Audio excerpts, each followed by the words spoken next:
Halløj. Så er det fredag, mand. Jeg sidder her med en big ass drink, der ser meget mere fancy ud, end den er. Det er fucking dansk vand med smag og noget citron. Skål. Og så har jeg sat det her kamera meget lavt i dag, kan jeg se. Så skal vi hæve det? Gider vi hæve det? Nej, gider måske ikke. Fuck det. I står fint der. Vi skal spille mere Outer Worlds. Det glæder mig til. Og jeg er fræk, jeg ved det godt, for som I kan se, Alpaca allerede har skrevet i chatten tidligere. Der er Disney-sjov lige nu. Jeg ved det godt, og normalt så plejer jeg også at sidde og hygge med det sammen med mine unger, men i dag, der besluttede jeg faktisk, at det gad jeg ikke. I dag, der vil jeg starte med at streame tidligere, og så putter min kone ungerne. Så jeg har allerede sagt, god fornøjelse med Disney-sjov, sov godt, ses. Og så skal vi hygge i stedet for. Skal vi ikke gøre det?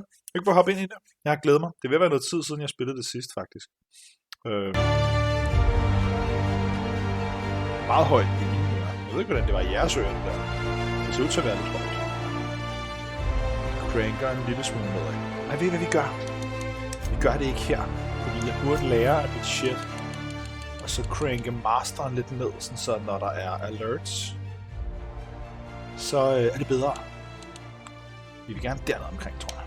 Faktisk. Og så håber jeg, hvis der er nogen, der sidder og ser med, og I kan høre mig og sådan noget. Hvis spillet er meget lavt, eller spillet er meget højt, sig lige til. Og ellers tror jeg, det er okay. Jeg tror også, hvis jeg over lidt, for det begynder jeg at gøre på et tidspunkt, tælle lidt højt, og så er det nok fint nok. Men det er fordi, jeg vil gerne have mine audio alerts, og hvad fanden de hedder, sound alerts og alt det der. Det er højt nok til, at man kan høre det. De skal gerne ikke drukne i spillelyd, så derfor så cranker vi spillelyd lidt ned med det her. Okay, hvad fuck var vi i gang med? Vi havde ligesom færdiggjort den første planet, vi var på, og nu skulle vi rejse videre til næste sted. Og jeg kan huske, vi har fået 2 dudes med. Vi har fået Parvati med, og så har vi fået ham, The Vicar, jeg ikke kan huske, hvad fanden hed. Han var nederen. Parvati, hun er deroppe et sted. Hun er nice. Hende kan vi godt lide. Og Vicaren, han er lidt nar. Du har fået dine blabs tilbage? Ja, du har. Du har fået din Besiege blabs tilbage, ikke? Det burde du have fået. Så nu har du nok til at bruge på nogle af de andre ting. Descenders og 2-point og sådan noget. Sådan er det jo. Men det vidste du da godt. Det snakkede vi sgu da om sidste gang. Gjorde vi ikke det? Har du fået flere blabs tilbage? Har jeg skyldt dig nogen? Du har i hvert fald fået din Besiege-ting, fordi når ikke den lykkes, jeg skulle lige rette mit ryglæg, når ikke den lykkes, så får I pointene tilbage. Sidder vi godt her? Nej, vi gør ikke. Længere tilbage. Ups, sidder vi bedre her? Ja, vi gør. Nej, vi gør ikke. Nej, jeg har ikke rettet min store ordentligt. Sådan der, meget bedre. Ellers ved jeg ikke, hvad du skulle have fået blabs tilbage fra. Det kan jeg faktisk ikke huske. Har du redeemet et eller andet, jeg ikke har...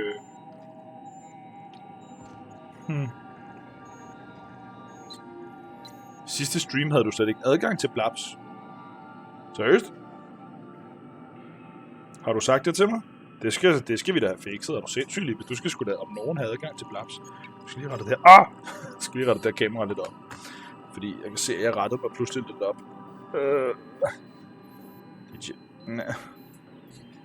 Sådan.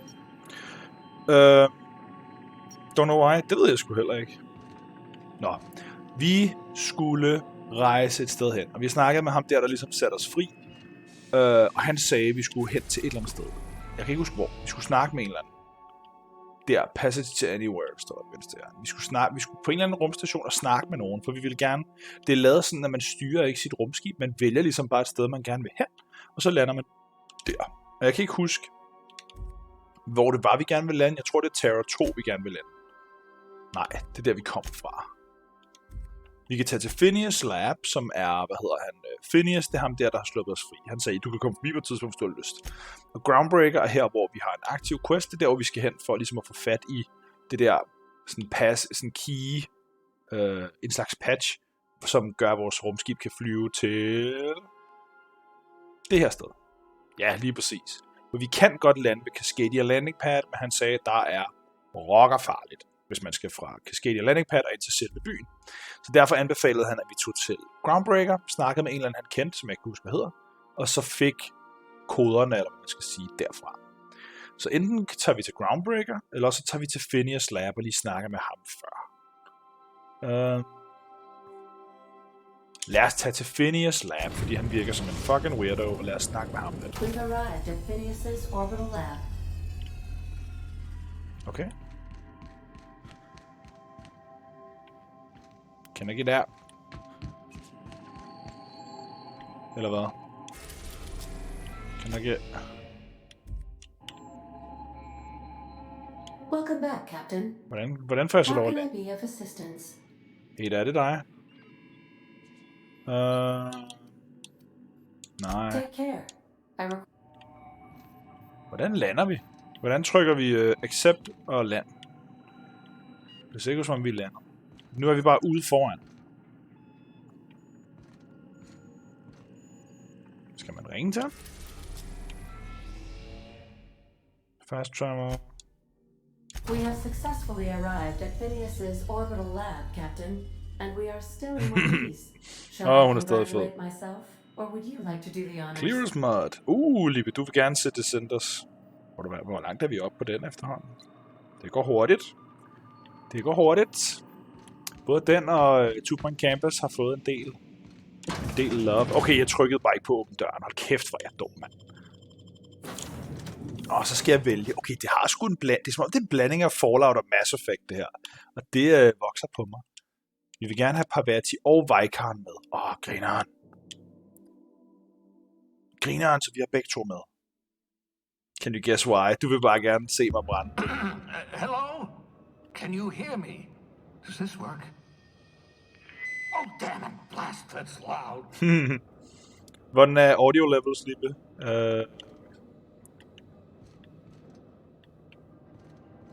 Altså, er det bare hans lab? Vi har vel ikke rigtig nogen missioner andet end bare at tage hen og hyggesnakke med ham, bare fordi at han er for grineren.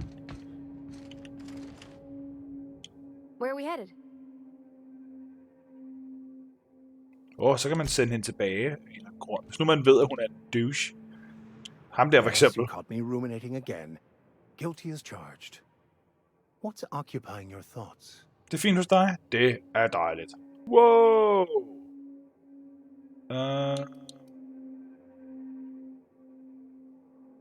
Prøv at den snak tager vi tilbage på skibet. Den gider jeg ikke snakke med om lige nu. I'm just securing my ongoing experiments. And securing myself. Fornuftigt. Med fornuftigt, unge mand. Unge mand. Mind the mess. I haven't had a visitor since... Mind the mess. I've never had a visitor. Ikke don't mind the mess. Sådan noget. Mind the mess. Pas lige på. Velkomsten, Motte. Er det en gris? Bubbles. Der står svin. Jeg kommer til dig om lidt. Øjeblik. He's a piggy! Gal, mand.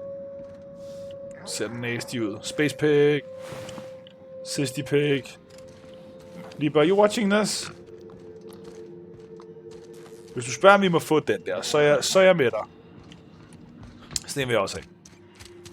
Men... Hvad stod der? These hooves are usually ground up and fed to cysty pigs and woolly cows to supplement their diet. Så de tager fødderne fra de her svin og fodrer til tilsvarende svin. Det er lidt fucked, ikke? Oh, thank the Lord. Your skin has spontaneously changed color. Potential side effect of the revival process. Very rare, but you never know. Right. Welcome to my little habitation, such as it is. I've got caffeinoids, cysty bits, if you're into that sort of thing. So, welcome. Make yourself at home. My secret hideout... Ja, kompagnie nummer 3, det er rigtigt. For what it's worth, I appreciate you pulling me out of the hope. Not at all, my intrepid accomplice. I should thank you for tolerating my somewhat brusque manner. I only regret that I couldn't save more of your fellow settlers, what with being hunted by the board, and emptying my supply Ja, for det er det, der er hele ideen. chemicals. Hele ideen var jo, at man var spærret ind på sådan en slags cryo-sleep-ting.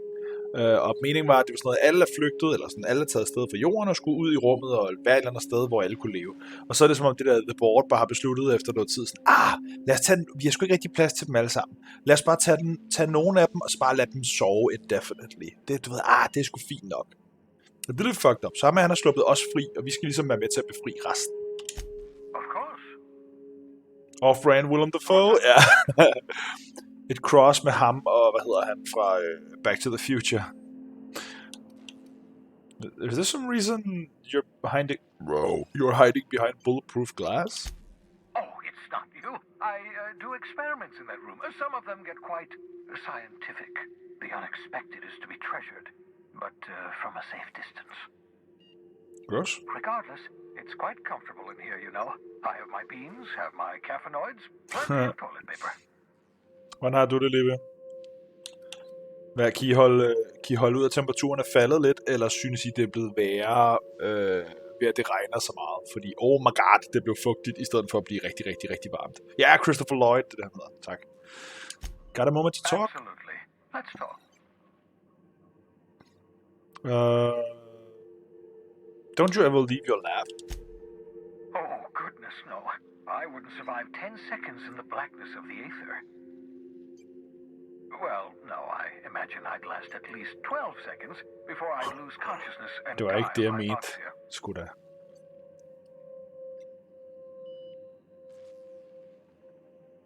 That's not what I meant. Do you have some kind of life outside your work? Life outside work? No, of course not. Bare mig My fugtig, life Kim. is Yep, my jo, work. det er 100%. Er du sindssyg, mand?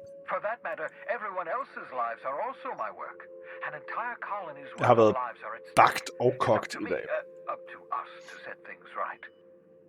To answer your question, I'd rather stay right here in my lab. There's too much work to be done. The Hope's colonists won't revive themselves. Det er you know. sandt. Det er sandt.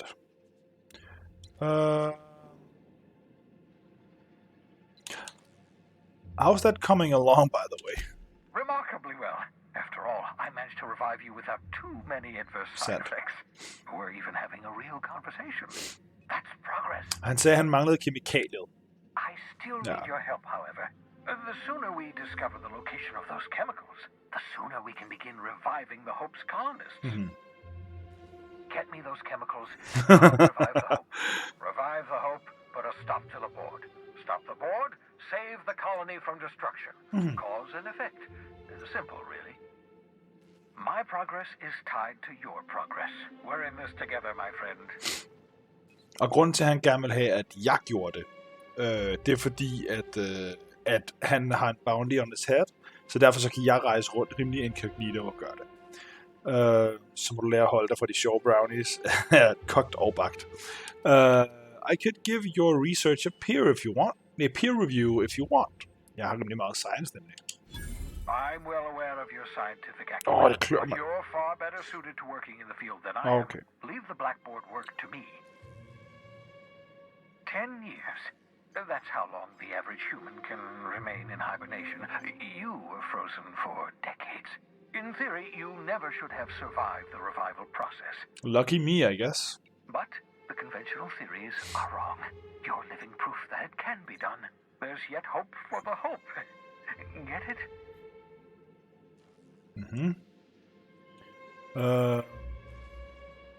Glad to hear that, everyone.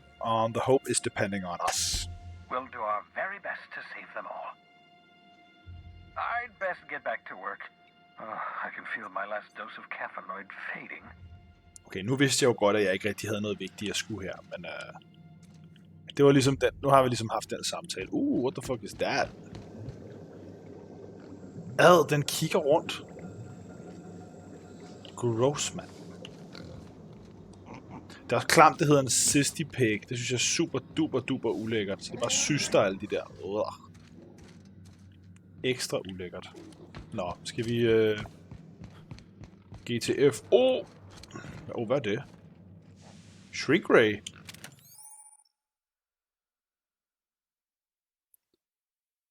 Science weapons are unique weapons that have strange and powerful effects. Science weapon damage and the strength of their effect both increase as your science skill is increased. Aha! I see you found my De scaler med molecular dem. compression device, better known as a shrink ray. Find a target, point, shoot. Your target will shrink down into a manageable size, whereupon you may commence heating them to a pulp. Feel free to try it on a marauder sometime. Skulle jeg sige sådan.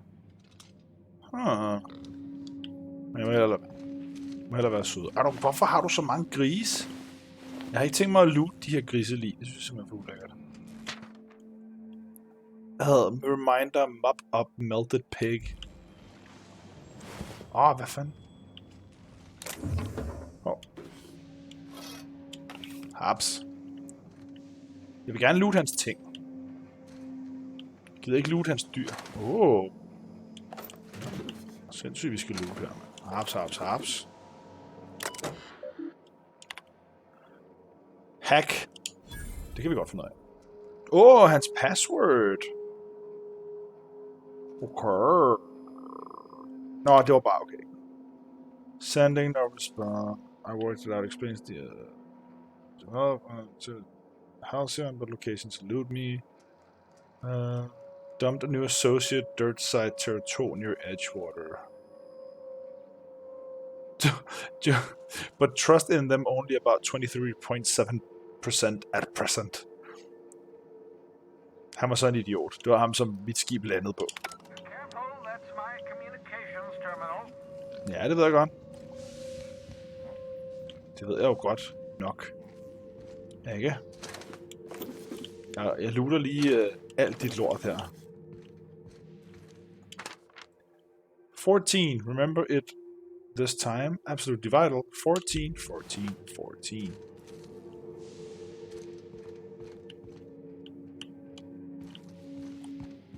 Det ligner også, at det var det. Der var ikke så meget at komme efter her lige nu. Det var hvad det er. Det vidste vi godt lidt. Det tænkte jeg godt lidt i hvert fald. Kan man komme derned?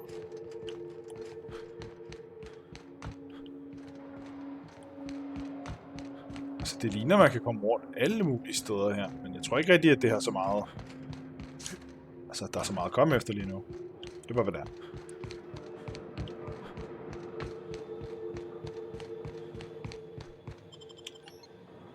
Er I med? Det er I.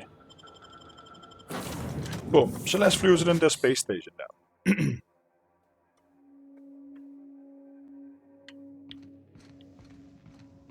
You have acquired pocket watch. Det ved jeg ikke, hvad jeg skal bruge til. Blokker jeg for noget af spillet derovre? Ikke rigtigt. Jeg blokkede for den, der lige var der før, tror jeg. Groundbreaker. The groundbreaker has approved our request for docking, Captain. You're free to disembark. Fedt. Inden vi gør det. Ja, det kan vi da. Hey, Captain. I heard that Groundbreaker's got a real good engineer. A lady named Junlei Tennyson? What about her? I was thinking that maybe I ought to meet her. If you got time to swing us by, I mean. I don't got much experience fixing actual spaceships. I bet you a can of Borston beans she could teach me all manner of stuff. Det lyder meget fornuftigt. Sure.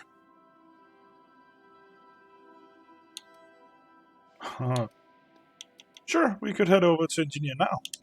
Thanks, Captain. I'll be sure to make it worth your time. Did you want to talk about something else? Det var dig, der stoppede mig, lady. Det gør vi da bare. Jeg skal lige snakke med Vikon først, fordi han havde en masse ting at snakke om. Lad os lige snakke lidt med ham. Lad os lige lære ham at kende, inden vi går med det. Det er det. Jeg prøver på ikke at have så travlt i det her spil, fordi det virker som om, der er rigtig meget. Udover det, du skal fixes og virke på et tidspunkt. Hvor er du henne? Der, du sidder og hygger. I could spend hours reflecting on the secret workings of the universe. But Max, Alonso offers such a relaxing Jeg pastime. ved godt, at det ikke hedder en Vicar, det hedder en Vicar, men jeg kan simpelthen ikke lære ham selv at sige det rigtigt. I excel at confessional listening. What's your story? Nothing too out of the ordinary. Just your run-of-the-mill vicar with a violently enthusiastic disposition. Violently enthusiastic disposition? That's what my parents called it. I grew up in a pit of a town much like Edgewater. I was destined to be a laborer like my parents, but I was infected early with a need to solve the equation. My passion didn't sit well with them. Øjeblik. Jeg dryppede lige kondens fra mit glas ned i computeren. Note to self. Lad være med at sidde og drikke hen over computeren, fordi der er kondens på din drink. Still alive. Så for nu af tror jeg lige, at jeg drikker til siden. Okay. I think I will need to solve the equation. Why were you so passionate about it? Eller... Why were you so passionate about it? My parents, ironically. They internalized the precepts of scientism like no one I've ever known. They had a pure faith. A faith that brought joy to them regardless of the situation. I envied that. I wanted that peace. I thought if I became a vicar, I could find it. Or at the very least, find out why I lacked it. But weren't they proud when you became a vicar at least? They thought I was fighting the plan, should have accepted my lot. Some people pursue the clergy for power, prestige, but that was not me. What's this plan you keep talking about? The simple version is this. The force which we call the Grand Architect created the universal equation that underlies and defines everything in the universe. Everything flows from the equation, or in layman's terms, the grand plan. Is the Grand Architect a consciousness? A natural force? Shepard. Did it create the equation on purpose? Shepard. The answers to these questions don't really matter. Hans navn rimer også næsten på Rex, så close. All that matters. Contentment is found by accepting one's role in the plan. Jeg har ikke set Firefly. Jeg har hørt blandet om det.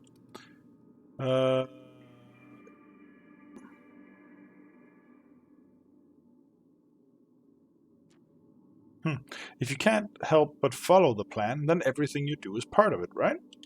The plan is not one rigid path. There are a variety of multitudes contained within it. Our paths have variance, but we'll end up adhering to it, whether we like it or not. Some choices make the path smoother, some rougher. You can even go outside the lines, but the further outside you go, it's like an unbreakable elastic band. It will only stretch so far before it snaps back. The further it is stretched, the more violent the eventual correction.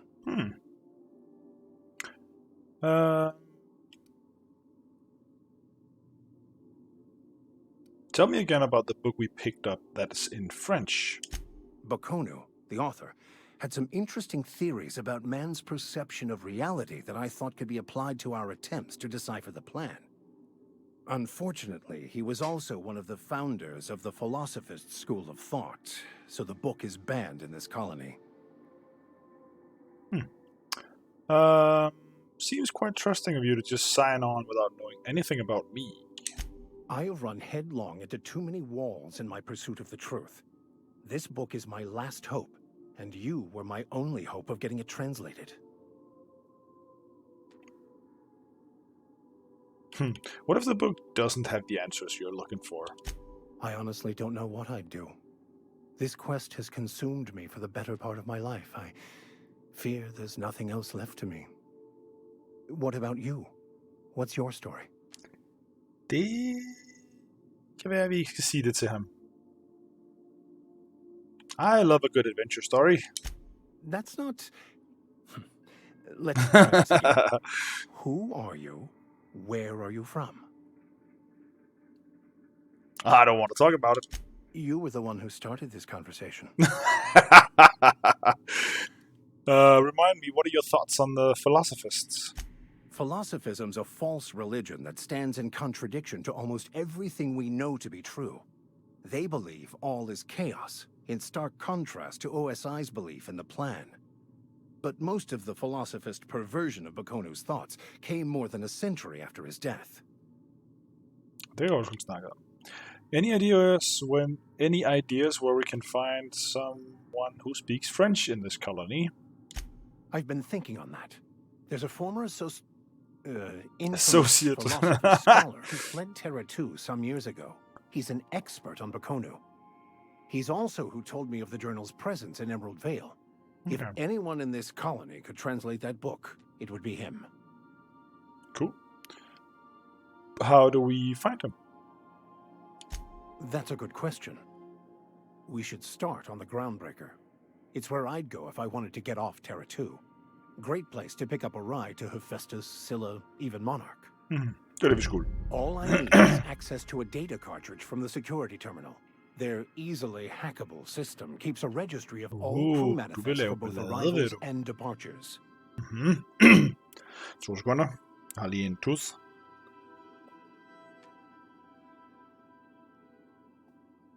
Sådan der. Yeah, how is it that a simple vicar happens to be such a highly skilled hacker?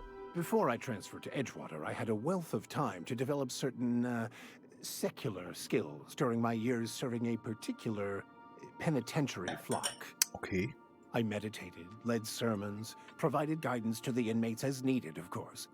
I also played prison yard tossball and taught myself a bit about computronic security systems. Sure.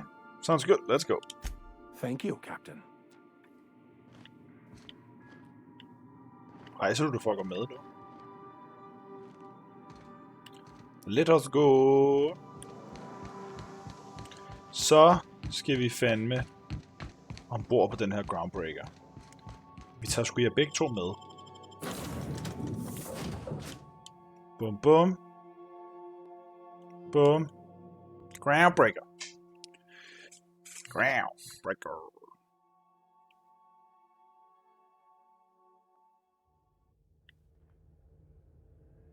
Skal alle teksturen lige poppe ind? Skal vi give den et øjeblik? Wash!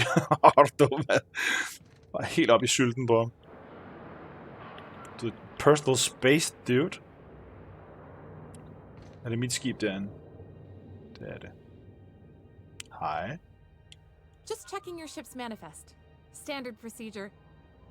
Welcome to Groundbreaker, by the by. Tak. Gør jeg lige skulle Don't pakke min mind the gun heat. væk. Got a few days before it reaches critical.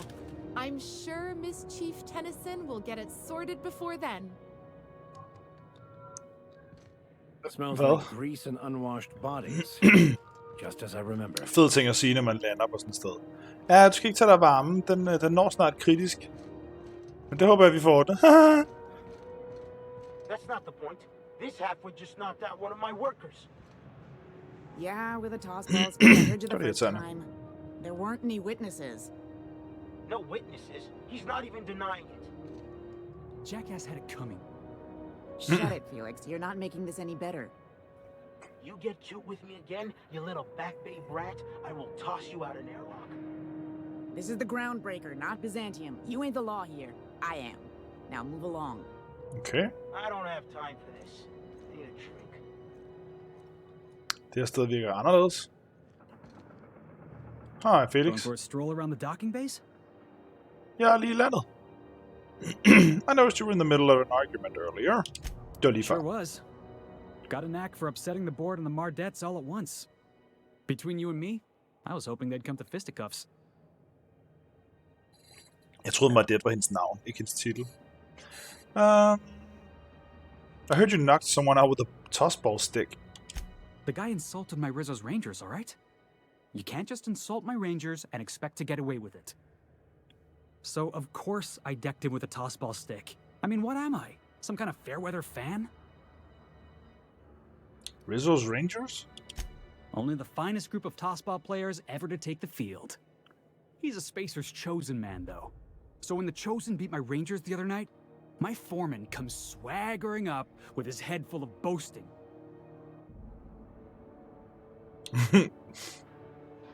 And that's when you resolved your differences like an adult, right?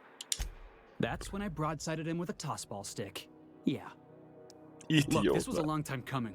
Guy thinks he can push me around because he's some sky-high foreman, and I'm just a back bay's dock worker. Well, former dock worker. Guess I just tendered my resignation. You're just lucky you're not serving a sentence. You know something? I am lucky. I ought to raise a glass of 0G to my fortune, if I had the bits. Hey, not for nothing, but I saw you wander out of that ship over there by the dock. Wouldn't happen to be yours, right? Du vil med? That's me. Captain of the Unreliable.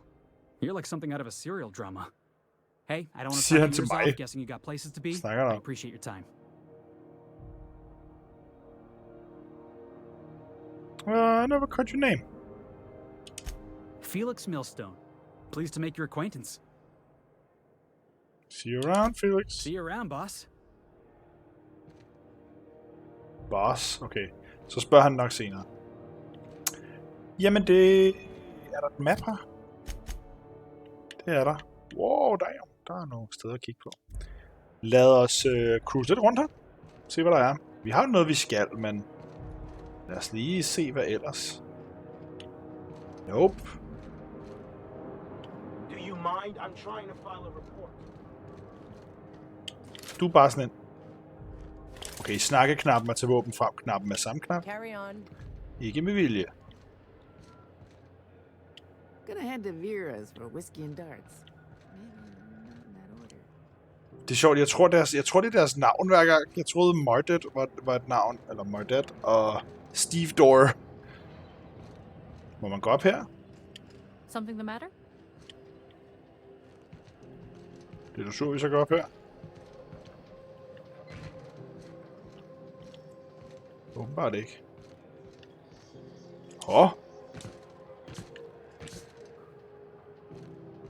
Hoppe der!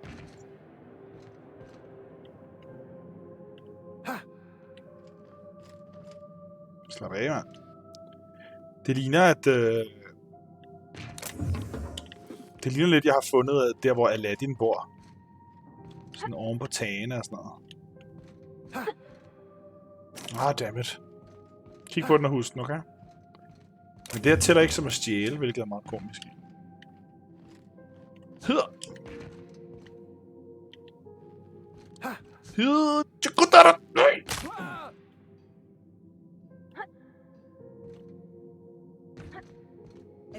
Ups.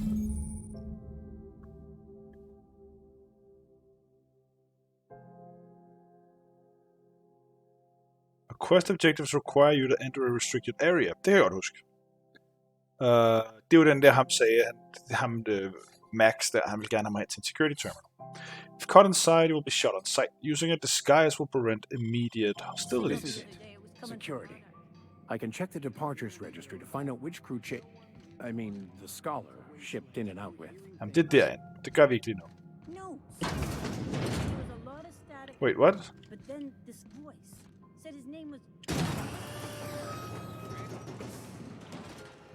Customs and inspection, right this way. Identification, please.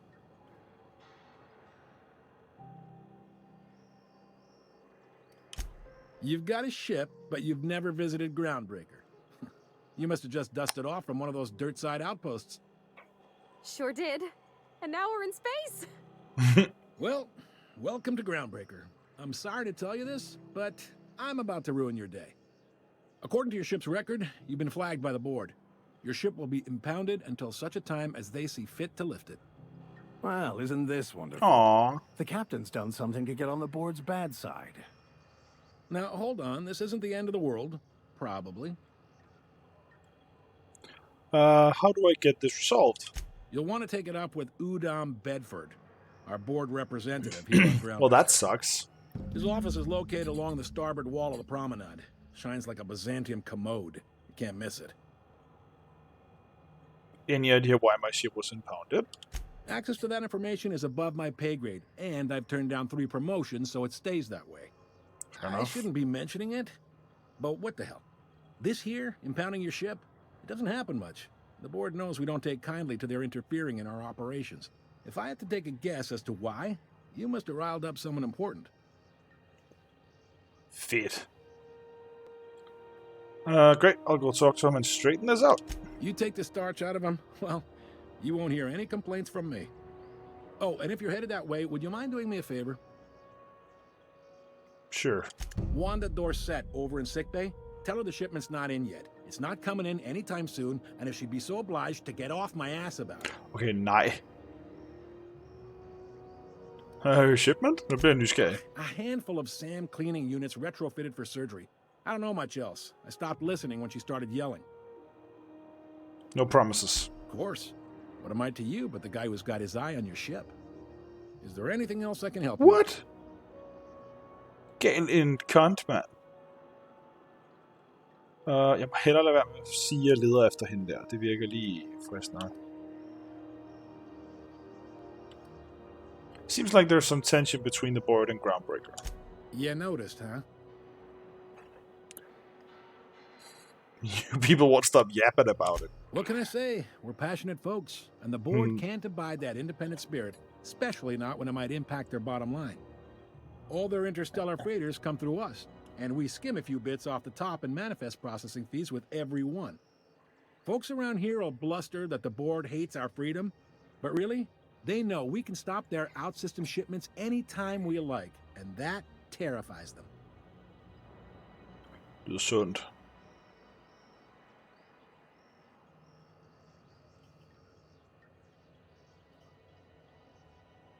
Yet your station's in a state of disrepair.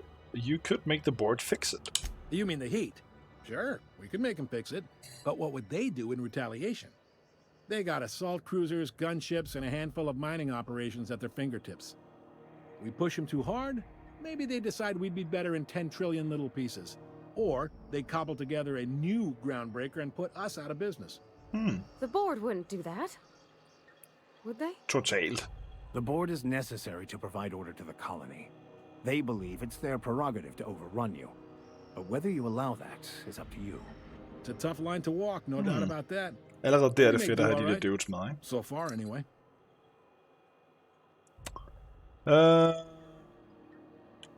Thanks for the info. Sure thing.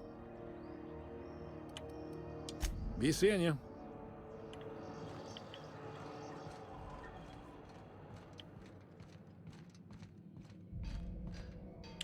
Huh? Ja, det er en workbench. Det har vi ikke lige noget at gøre med lige nu. Det er så der, du gerne vil ind. Du vil gerne der. Det venter vi lige med. Der er ingen grund til at gøre os totalt uvenner med alle.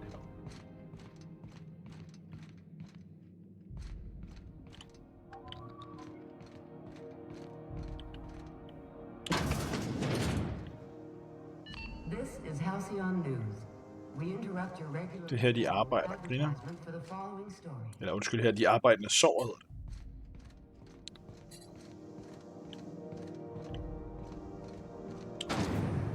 Whoa! Try not to be distracted by the glare of the adverts. Cool. Lots of unsavory types about.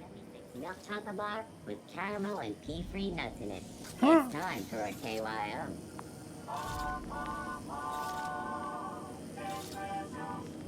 Griner. Griner. Nå, det var sjovt. Rizzo's Purple Berry Fudge. A salt sour candy shop. Rizzo's Lemon Slap. Slap your whole family tonight. Slap your whole family? What the fuck? Aftertaste the rainbow. Ah, det er nogle gode jokes. Det kan jeg godt lide. Chief wants to reduce board traffic. Give tramp freighters more paths. Are there enough tramps in Halcyon to make up the difference? Take another look at that half-empty Galt sted, mand. and tell me what you think. Medbay, Spacer's Choice, Rizzo's Purple Berry Punch, Stogie Slim Tile, Bumblebee, Taste of Freedom, Better Than Nature, Bells, Shells, det må være en gun. You know that sound when you've snapped on an injector clip? That's how you know your weapon loves you back. I got a full line of weapon modifications I'd be happy to show you. Frisk. Let me see. Let me see what you got. Hvorfor er DPS-tallet rødt? Nå, det er fordi, det er plasma. Shotgun. Revolver. Vi har lidt af hver her. Modsene og partsene og sådan noget er sikkert fine, men jeg har ikke haft brug for det endnu. Det bliver, når jeg bliver lidt rigere. Waste disposal. Medical bay.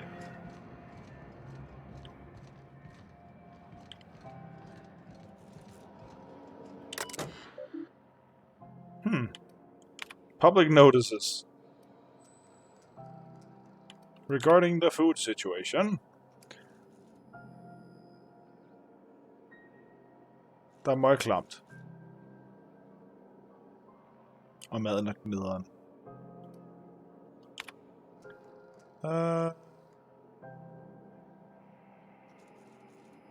Så er der noget impound.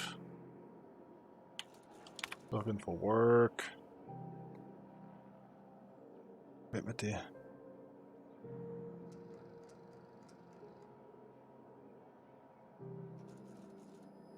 Urgently looking for a new crew. Der står ikke noget navn eller noget som helst andet. Det er sgu svært at finde det, hvis du bare har skrevet sådan der.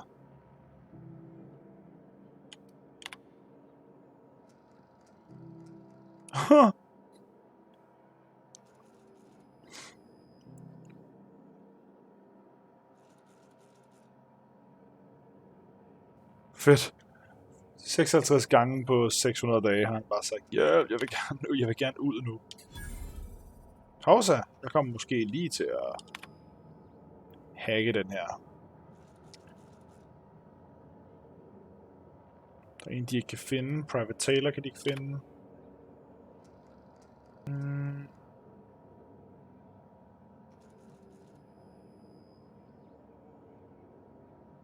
Nogen, der prøver at lave sådan en meetup på Groundbreaker.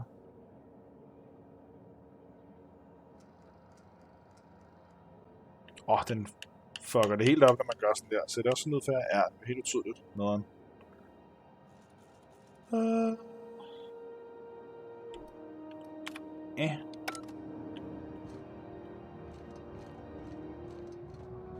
Engineering. Go back to Byzantium, you gold-plated bastards. Yeah, no one wants you on Groundbreaker. These stairs are board property. Disperse now. Have you seen this man?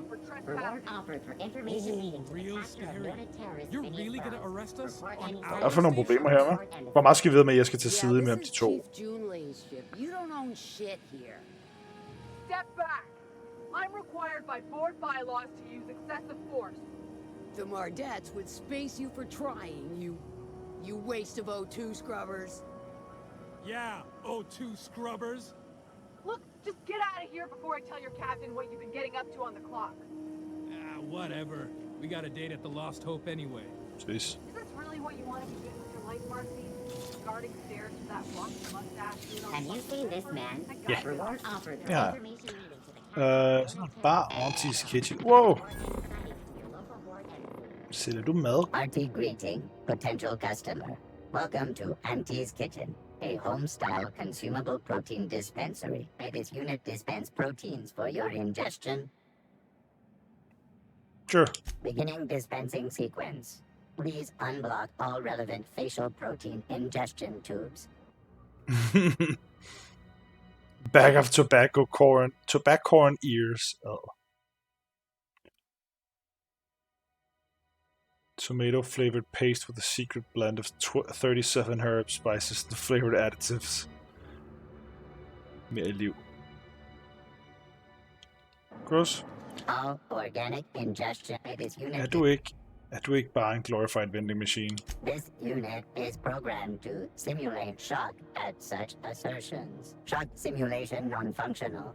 A trouble ticket has been filed. Let me take a look at that. Maybe I can fix it. Shock simulation restored. Initiating shocked subroutine. How dare you? Shocked subroutine complete. Level of customer increased by 35%. Unit protein dispensation protocol. This unit dispense proteins for your ingestion. Ja, jeg vil bare drille dig. Engineering. Vi skal ind og finde hende der. Kan man gå ind bare? Så skal vi finde hende, du gerne vil snakke med, ikke? Those XF411s? And an old Yakita 37? You think they'd let me peek at the power plant? Scheduled to air soon. Edna, det var ikke hende, hva'? Good law, the heat in here is so unbearable, I can hardly even concentrate. Junlei better hurry up with Hvad those. fanden var det, hun hed? Der, vi skulle finde.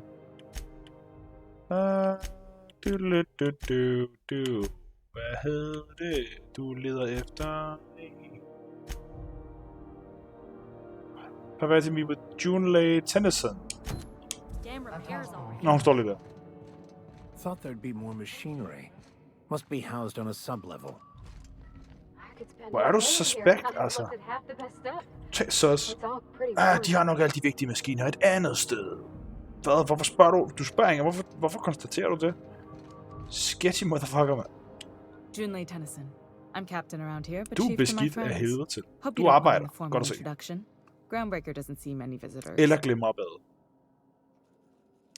Kim. Nice place you got here, chief. No, it isn't. It's a mess. But it's my mess, so I'll take the compliment. Just so we understand each other, I'm the final word on the ship. The Mardits, the crew, the engineers, their family. I hope there won't be any problems while you're visiting. I'll do whatever I can to help you keep the peace. Alright, salute. Kom med der, chief. At ease. Nice to see an Om ikke andet, så gør jeg det outsider with some sarkastisk. working brain cells. So what brings you to Groundbreaker? I'm curious, even though 9 times out of 10 the answer's just passing through.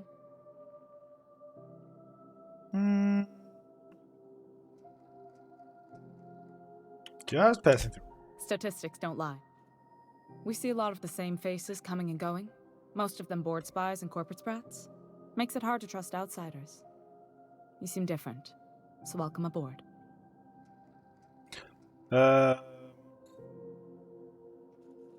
Pavati. What? I didn't think you just... Ej, det er også tavligt, men det er jo det, altså. That's a lovely name. What can I do for you?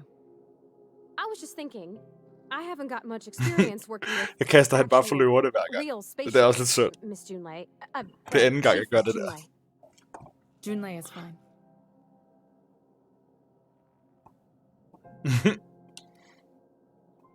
Go on. Okay. Since you run a whole space station, I was wondering if... Well, maybe you could teach me some things. I could message you later, maybe? I'd be happy to make the time, Parvati. You can ask me anything. Sådan. Say nothing. Wow, great. Den er vi slut. Hvad har hun i I'll do gang? that then. Messages. Later. Oh, your name's pretty too. I should have said... Sorry. I like it. Hun har kompetencer og også ret charmerende. Det er de begge to. De er meget charmerende begge to. Helt på hver deres måde. Skal vi hjælpe hende ud? Ja, tak, Junlei. Jeg havde også lidt nogle andre Not a spørgsmål. problem, Captain. Ask away.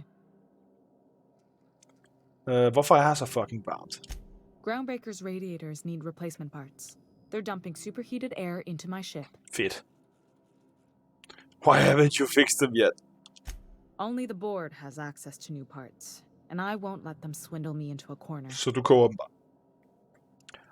bare. Surely the board doesn't want Groundbreaker to roast. They want us to sweat, thinking that'll soften me up for a bad faith deal. If you'll excuse me, they can go fuck themselves.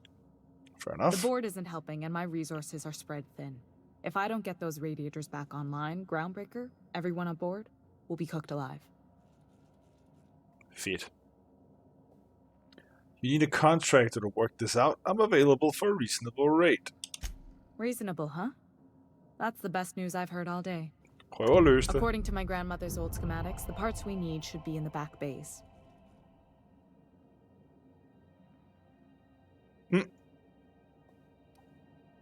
The back base? Am I supposed to know where that is? Sorry, I forgot not everyone knows this ship like I do. The back bays are on a lower deck, long abandoned and a haven for miscreants now. Kok mig. Ja, alle bliver kogt.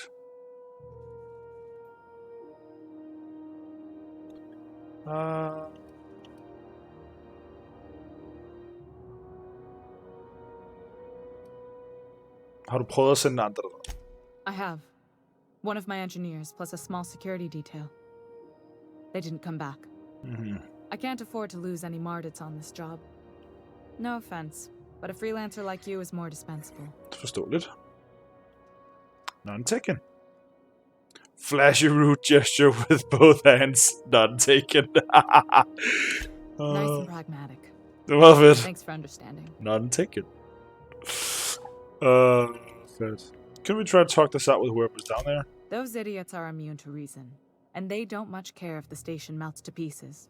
They're content to die last. If you could find some way to solve this without violence, I'd prefer that. But more than anything, we need those parts. Fair enough. Sure. Good. Once you've obtained the parts, we can proceed to the next phase of repairs. Pakker. Hvordan har du det, my man? Er Disney Show slut endnu? Ja, så er det kind of. Klokken er 19:56, kan jeg se. This is Halcyon News. We interrupt your regularly scheduled advertisement for the following story.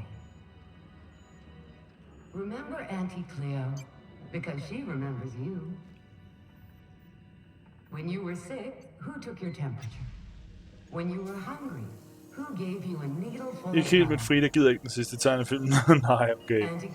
Nå ja, de er begyndt at sende nye tegnefilm i Disney Show nu. De er begyndt at sende, hvad fanden er det, Peter Plus og noget andet. Nå nej, du mener, at der er en kortere, det plejer at være en lang kort, ikke? Så det er bare den sidste korte, hun ikke gider. Okay. Så her var der varmt. Nu har vi ligesom hørt hendes side af historien. Og så har jeg lidt på fornemmeren, at det nok vil være en god idé at snakke med ham der.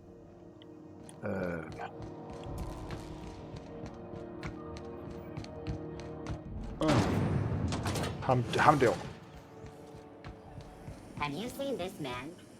Den sidste er en klassiker. Jeg ved ikke, hvad det er for en. Hvad er det for en? Beskriv den. Okay, han sidder her bare lige der. Okay. The board. Organized, efficient, competent. Well, mostly. I think everything in here is worth more than I made in my whole life.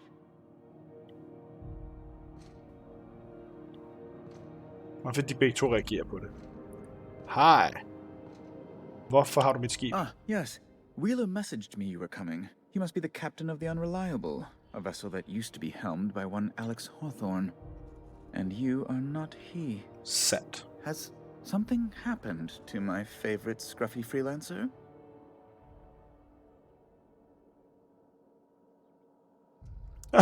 I'm gonna ring your scrawny neck, you sprat fuck. Give me back my ship. Fed kæft, mand. Vi må også have teater. Anders prøver at læse digt. Shit goes down. Anders bliver sur for tæv af børn. Det lyder som en klassiker. Det lyder som helt almindeligt. Forget Alex. Why'd you impound my ship? I impounded Alex's ship, not yours. Well, I guess it's yours now if you're captaining it. It's a game we play, he and I. I ask him to turn in Phineas Wells. He tells me he will soon. I impound his ship.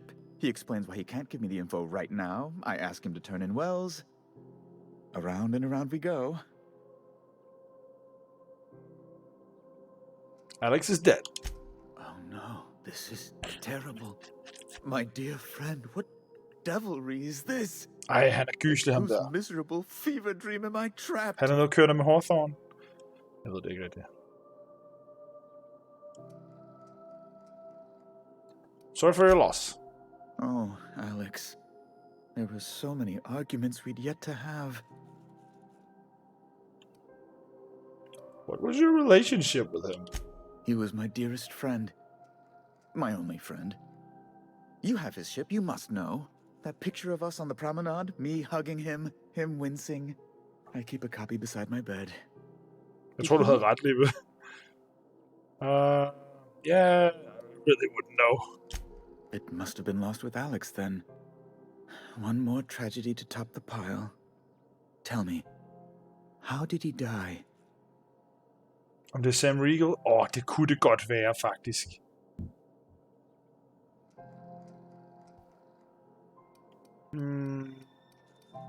Det gider jeg ikke sige. Lad os bare være ærlige. He died in an escape pod accident. Oh, awful business that. But why? How? No.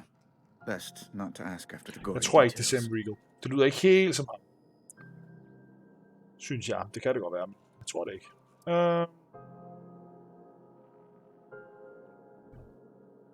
Again, I'm very sorry. Can we get back to the topic at hand? Right. You're going important places, I'm sure. Big, exciting, important places. There, I've removed the flag from your ship. I'm terribly sorry for the inconvenience. Er det bare det? However, before you go, Alex promised to tell me the location of Phineas Wells. I'm sure you've seen his wanted posters all over the colony. Did Alex tell you where Wells might be? Anything at all?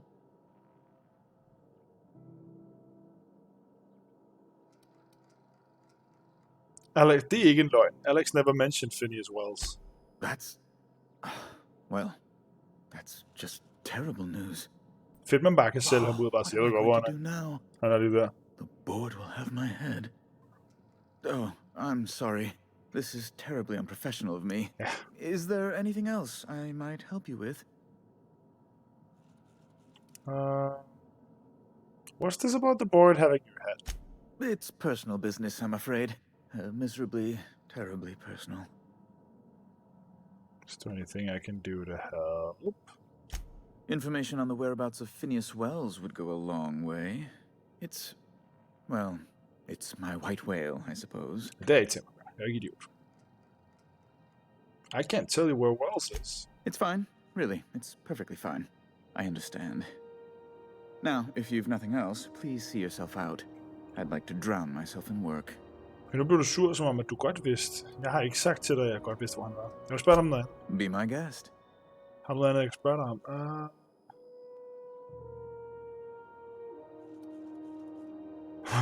Does it seem hot in here to you?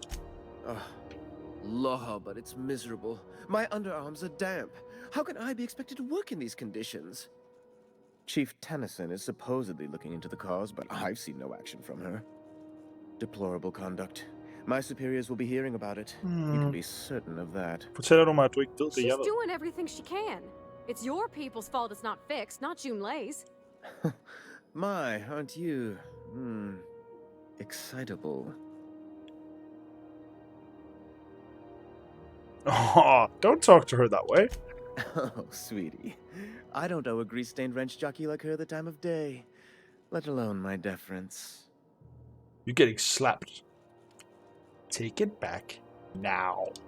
I'm sorry, my temper got away from me. Please accept my sincerest apologies to you and your friend. Hun får baghånden, han gør. Does that work for you, Parvati? Oh, I'm not used to folks saying sorry. It's not all right exactly, but I appreciate the apology, I guess. Well, now that that's dealt with, was there anything else you wanted to discuss?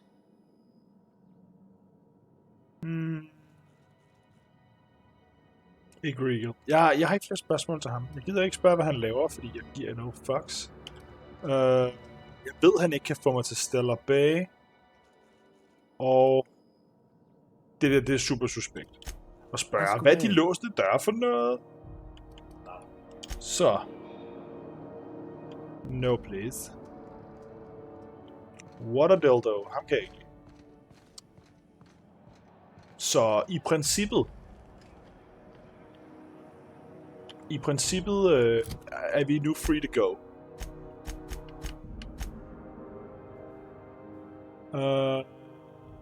Vi skal til Monarch.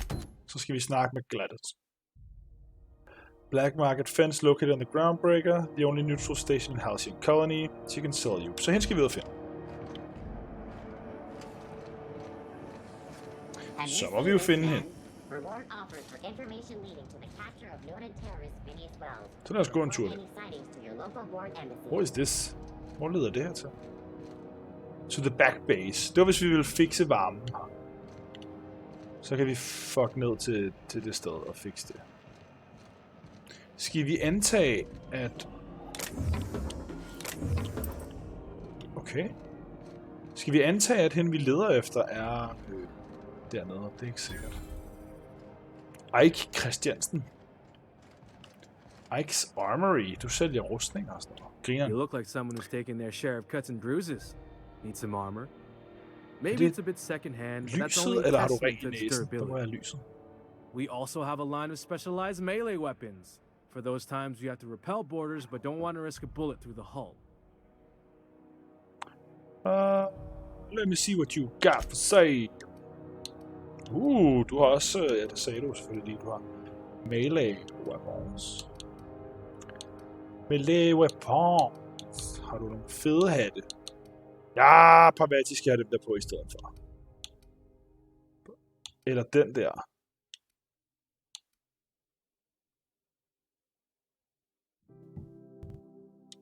Den skal vi eje. Den skal vi eje. Ikke så meget for effekten, som for looks. For jeg kan ikke lide, at Parvati har det der på. Jeg vil gerne have, at hun ikke har sådan en fucking hjelm på. Wow! Nu ser du forkert ud. Lige nu slet ikke dig selv. Sådan der. Goggles og goggles ovenover. Nu ser hun fucking badass ud. Vajkar, hvad med dig? Skal du have noget rustning på? Han vil se dum ud med sådan en hat på. Wow! Det er stadig mærkeligt, at man ikke kan dequippe. At når først du har givet dem hjælp på en gang, så skal de have hjælp på. Damn, det skal du ikke have på. Det ser vanvittigt ud. Det der skal du heller ikke have på. Sådan der. Jeg tror bare, vi beholder de der almindelige clothes på, fordi det andet, det ser for sindssygt ud. Hvad fanden sælger du? Sprætwurst venter? Det lyder ulækkert. Det vil jeg ikke have.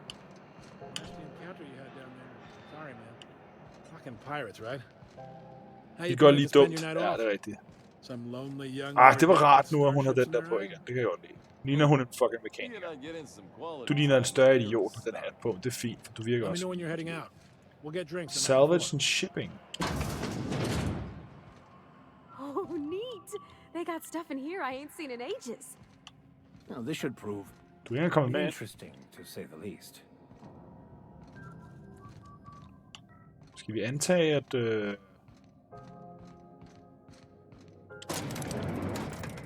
had a question about your plan, Mr. Vicar. Nu snakker de to sammen. The cosmos is generated and directed by the universal equation, also known as the grand plan. By contemplating the teleological order of things, one can achieve verity. Oh, right. You had a question? Never mind. That about answers it. Kig venjer mod hinanden, når I snakker. Det er super akavet her. Tobias. Jammer. Welcome to Sublight Salvage and Shipping, a legitimate business for legitimate consumers. You the one flying the unreliable? Si. Kaptajn Kim, det lyder dumt. Miss Lily has been expecting you. I'll unlock the door.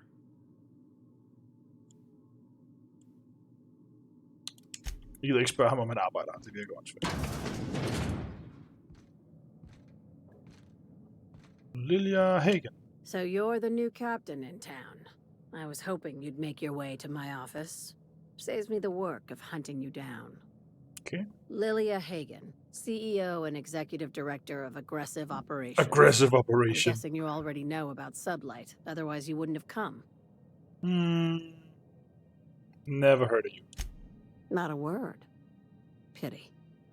My guy in marketing is about to lose his other thumb.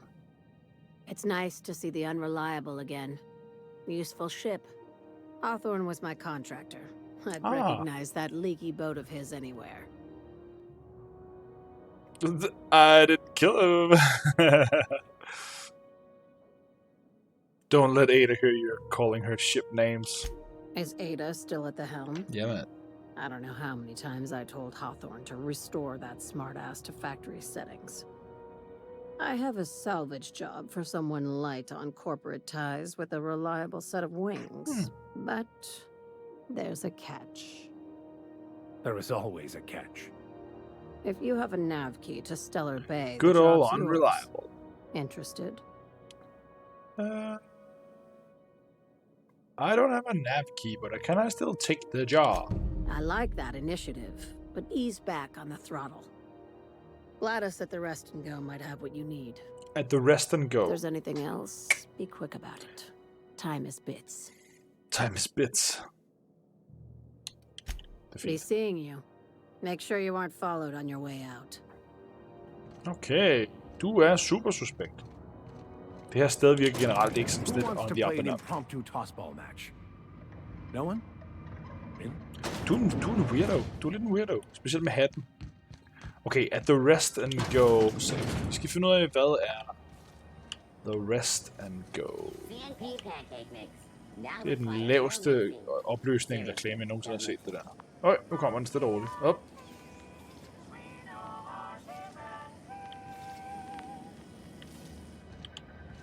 Har den prøv lige at lade mig lige se. Nå, det er ikke en cigar. Okay, det er sådan en kølingdims, der sidder bagpå. Jeg troede, den havde en cigar i måsen. Det så det, griner noget. Okay, at the rest and go. Medical bay. Anywhere, you hear? Hvad er det her? You can't keep me out of there. Please don't make a scene, Dr. Fenhill. I am not making a scene. Hvis du bliver ved, så bliver jeg sur, så laver jeg en fucking scene, mand. Hej. Ups. Offensivt. Hej. Something I can help you with? Dr. Mufuro. Kan jeg købe noget? Not without dispensation from Chief Junlei, I fear. Supplies are hard to come by out here. Hvad mener du? We don't have the ability to manufacture our own medical supplies here on Groundbreaker. Regrettably, we are dependent on the board for such mundane items as bandages and antibiotics, as well as more critical resources like adequately trained staff. We'd nearly signed a supply agreement with AntiKedsomhedsKollektivet, but they demanded we only use their branded drugs, and that's simply not tenable. Eller, det er derfor, jeg lavede et mærkeligt ansigt. Jeg ser generelt bare mærkeligt ud, tror jeg. Take care. Okay, hvis vi kan ikke handle, så vil det her er ikke the rest and go, så hvor er the rest and go? The Lost Hope, Bell Shells, Spacer's Choice, rest and go, there we go. Nå, der er et fucking waypoint, jeg bare kunne have fulgt, ikke? Det ved jeg ikke. Jeg tror bare, jeg så igennem den der waypoint og tænkte, hvad ville jeg gøre, hvis det var mig? Så ville jeg... Hvorfor vil du det? Do you have what it takes to defend your corporate township from the dangers of alien wildlife and the De kan jo ikke afbryde reklamerne for bare at sende en anden reklame. Hvad fanden det for? Ja, tak. Jeg gider ikke. Hvad fuck er du? Sprat.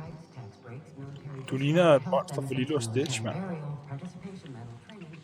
Er det her stjæle? Nej, det er ikke. Det er bare at rydde op. Haps. Flyt til de. Det er 3 forskellige vending machines. Hvad det er? De er fede, de der helt pink. Pink and glowy and stuff.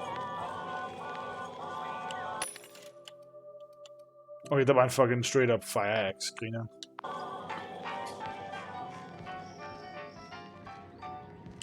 I don't have time for this. Hi. Du Gladys.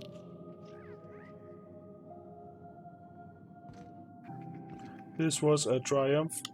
Bless my heart. A stranger come knocking on a poor old woman's door. Det går jeg ikke, det der. You here for a particular reason? Or did the neighbors tell you how good my sugar cookies are? Made without a single natural ingredient or an oven. Just like store-bought.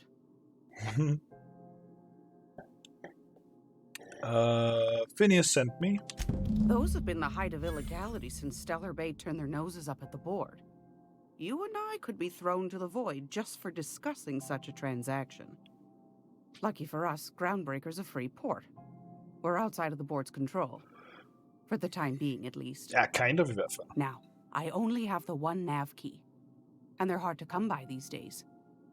It won't be cheap. If you find yourself lacking in the bits, I might have an opportunity. Lacking in the bits, det lyder som om man har en lille deler.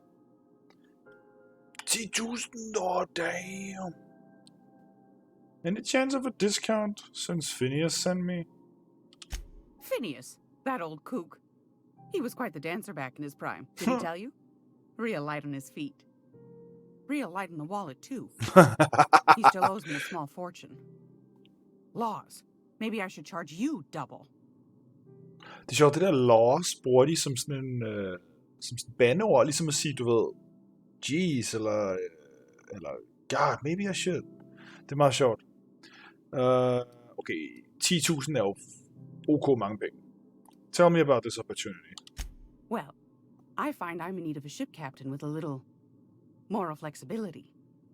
Might be this could help out the groundbreaker, as well as earn some bits. But if you've got qualms... Let's hear the details. Do you know Edna, over in engineering? Sweet as a pea, that one. On occasion, she'll pass along transmissions I might find interesting.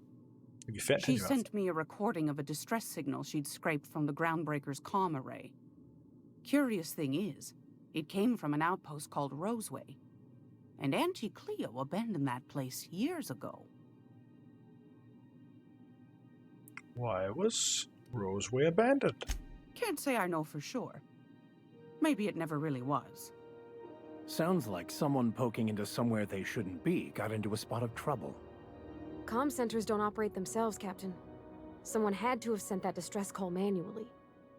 Those corps are cleverer than all get out.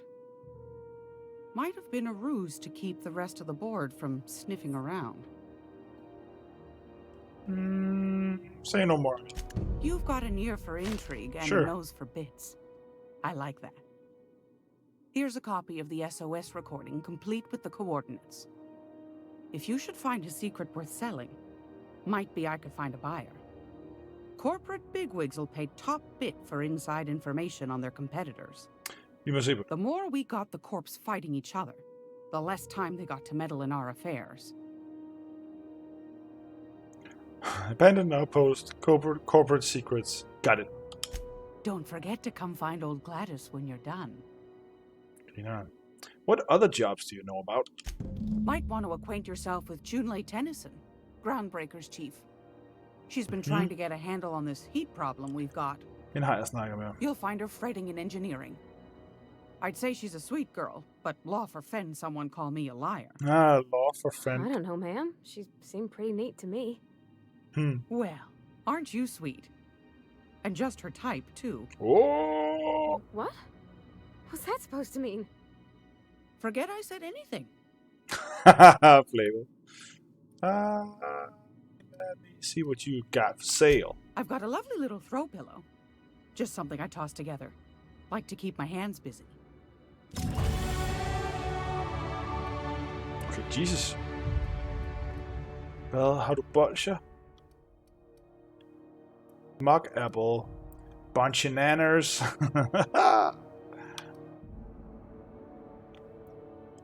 Så har du bolsjer. Og de her magpicks. Hvad koster de stykket? 14? Koster de så lidt? En 100 mand for alle dem her? Ja. Er der mør, mand? Hvad er det der?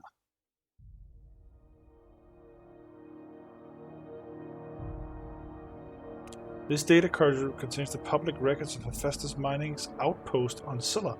Can be viewed using the captain's terminal on the Unreliable.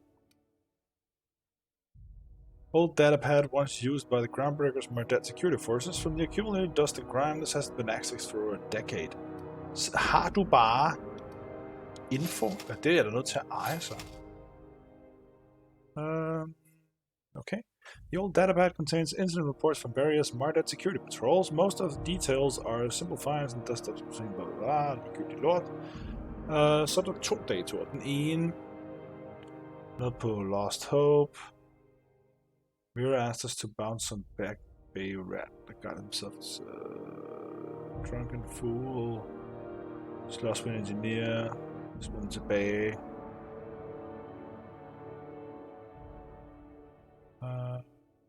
Med en hammer. En for Lost Hope. Back base. Refuse to come out. Weapons Chaotic Beauty eller sådan et eller andet lort. Okay, så der er 2 personer fra det der backbase, der har snakket med et våben. Tydeligvis lidt under, det er ordentligt. Burps, det er ordentligt. Prøv, I er nødt til at lige bakke lidt, de står så fucking tæt på nu.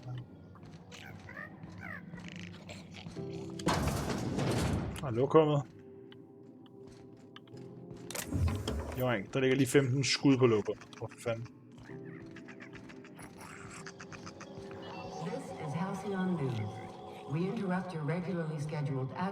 Du er en bartender. Du har altid været grinerne. And welcome to the rest and go.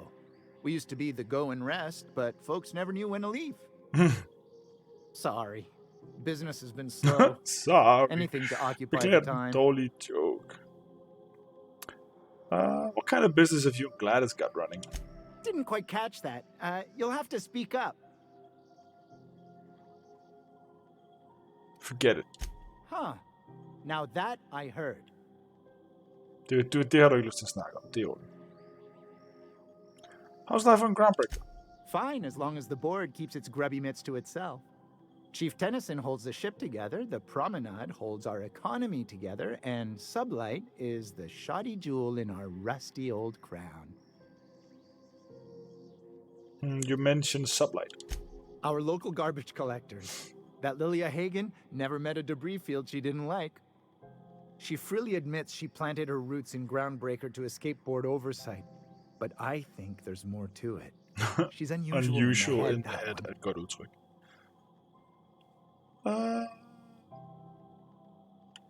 Do you do business with the Promenade merchants? Of course. Most of our supplies come and go through merchants. Company ships and salvage runs are the only traffic we tend to get. I try and steer clear of that creepy fellow in the moon mask. If there's a cost to being a company man, he paid it in spades. Okay. Cool. Okay, så. Vi kan levele. Kan jeg se på det hele? Vi skal have mere af det her. Bum. Lad os lige runde op til 50. Og så skal vi have mere science og medical engineering. Kan jeg mærke på det hele. Skal vi ikke det? Jo, vi skal. Vi skal op. Science op på 40. Hvad giver det? Tinkering cost mindre. Fuck it. Mere. Godt. Og så skal vi have nej. Så skal vi apply først. Bum. Nej. Perks. Vi skal have flere perks. Bær mere. Bedre armor. Lad os sprinte hurtigere. Bum. Quickly. Vi skal have fat i den der nav key. Vi kan enten... det er det. Vi skal tjene 10.000. Det kan vi gøre på mange måder. Vi kan tjene nogle dollars, eller vi kan lave hendes lidt mere mærkelige opgaver, ikke?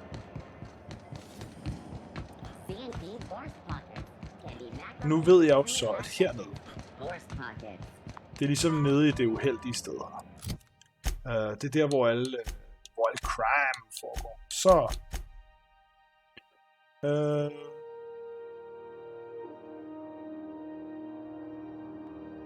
hende der skulle vi også snakke om, hvis vi vil. Så er det der distress signal, så nye parts for radiators. Det var det her, vi skulle. Så lad os gå ned og se, om vi kan snakke med dem, eller så plukker vi dem altså. De er alligevel criminals.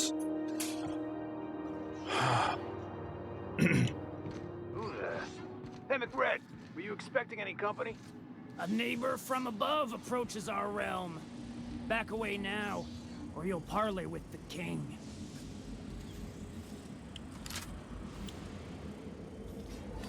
Say what? Look at this ripe piece of meat just sizzling on the grill. Yum, yum. Time to feed the flames. It's nothing personal. Promise. Is this what carbon monoxide poisoning looks like? I don't think this deck is too well ventilated. Speaking for myself, Captain, I am not of a mind to be murdered by a psychopath who plays with fire. You came with the crew. Welcome. We got plenty of space to spread out, but only room for one captain.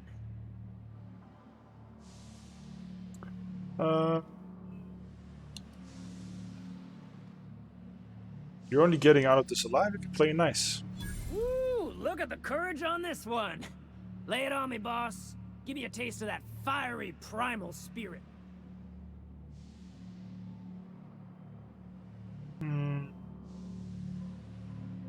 I'm here for some parts Junlei sent me. That's right, sir. Just the parts. We'll be in and out in a jiff. You won't even know we were here. Tennyson just keeps feeding the furnace, don't she? We're still playing with her last sacrifice out back, with the crew.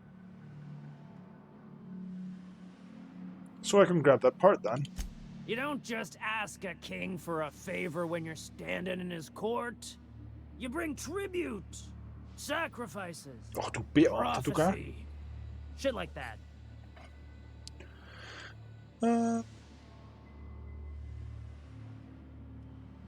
Jeg har ikke tænkt mig at give ham penge.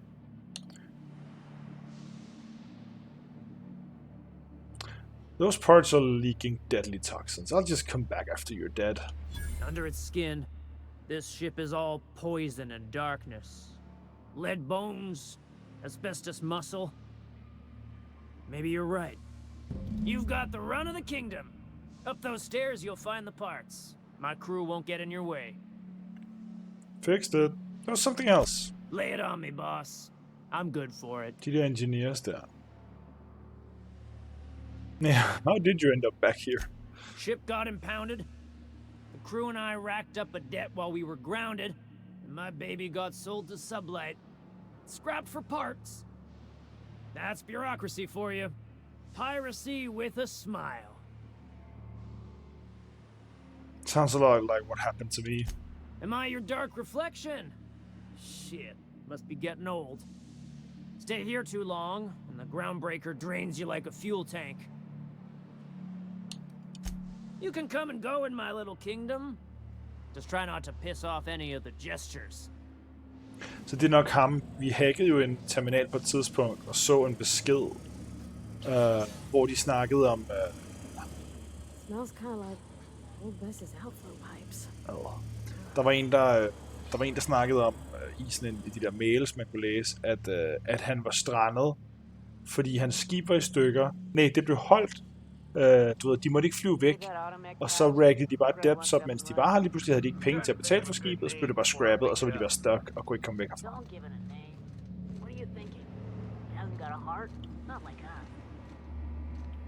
Scrap mechanical. Skal vi ned her? Nej, vi skal den her vej.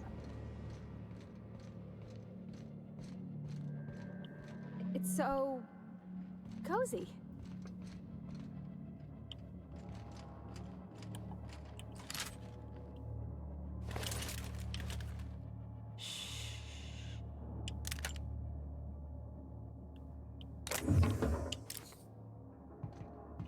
Det er der ikke en sjæl, der ser det der. Haps. Har intet mod stjæle for dem her. Cause these are assholes. Måske skal vi hernede alligevel.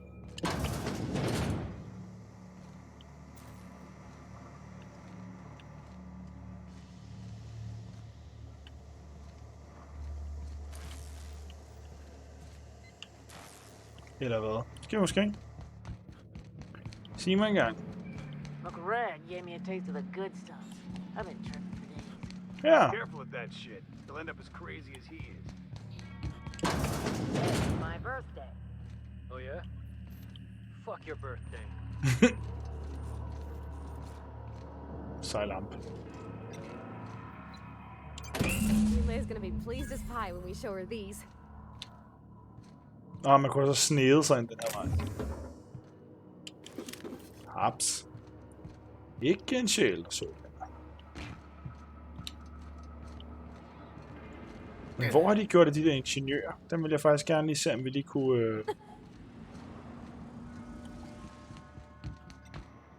hjælpe ud. Kunne vi ikke det? Everyone get branded when they join McRed's crew? Nope.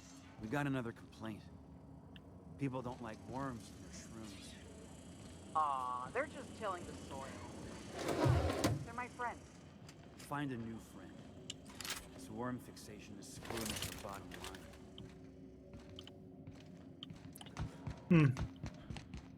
Fordi han sagde, at han var ikke helt færdig med at lege med de engineers, hun havde sendt.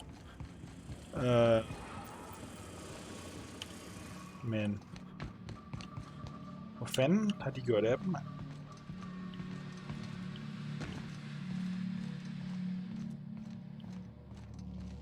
Bullshit. Wake up. There's no such thing as pizza. It's all open-faced pasta. You've been getting into the boss's special stash again, haven't you? Altså, I feel like killing these guys. These guys are dickheads, men jeg har det også sådan lidt, jeg burde ikke rigtig blande mig. Ikke når jeg kan undgå det. Jeg vil gerne lige hjælpe de der stakkels folk, der var kommet herned. Dem vil jeg gerne hjælpe ud, men det er ikke lige en mulighed, virker det som om. Så, nu løste de det fredeligt. Og jeg gjorde, hvad jeg kunne for ligesom at finde de her personer, hun havde sendt derned, men det kunne jeg ikke. Så, det er svært. This is Halcyon News. You've returned, and in one piece. Color me impressed. I got the parts. What now? Good work. I'll take those. I need you to head through the large door at the far end of engineering. Take the elevator down into the machinery shaft. There's a terminal in the back. Activate it when I call over the ship's PA. And bring weapons. There's a slight mantipillar infestation. Okay. I got your parts. Why do I have to go down some maintenance shaft? If every repair was a one-woman job, I wouldn't need an engineering team. As it is, my staff is busy keeping the station from melting down. You can flip a switch for me, but you can't install these parts. Not quickly, at least. Not on the first try. Able, though, you've proven to be. I'll make my way down there. Don't worry, Miss Junlei. We'll be super gentle with the ship. You don't got a thing to worry about. I mean, aside from fires and such. I'm genuinely heartened to hear that. Thank you. Cool. Two of you got something going on. Så igennem nogle... Er det hernede? Is it this one?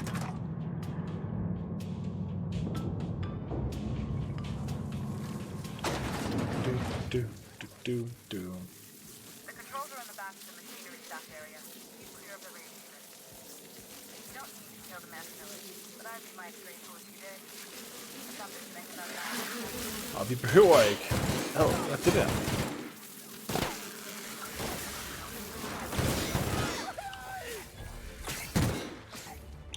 Hvad er din evne? Åh, din face. Haha, grineren. Sejt. Så laver du din ability herovre. Bam. Sejt.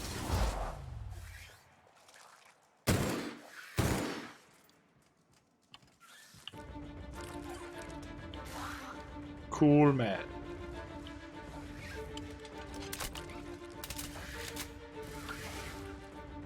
Okay, der er eksplosiv kasse over det hele.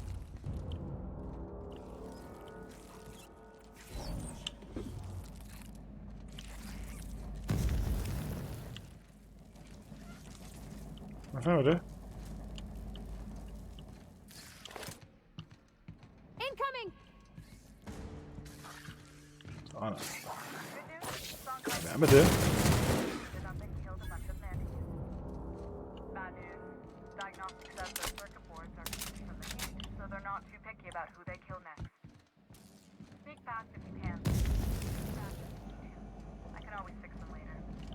De er brandvarme, de der, okay.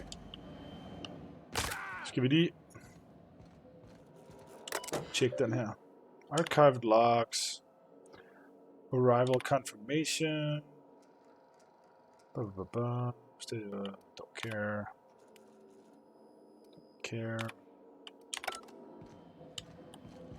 Vi overfladelæste dem lige og se om vi så, om der var noget vigtigt. Det virkede bare som beskeder. Ikke noget. Vi skimmede dem lige.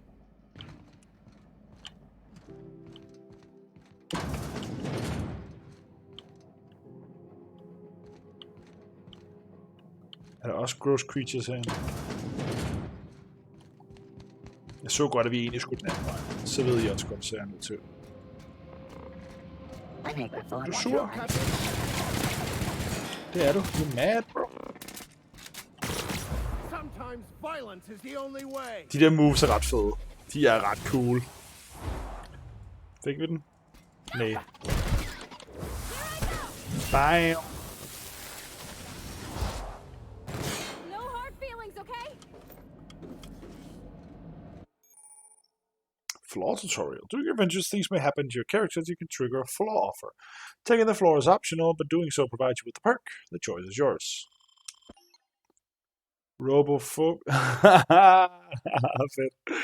Robophobia. Auto mechanicals now give you the willies, and when they're nearby, you're not as effective as you should be.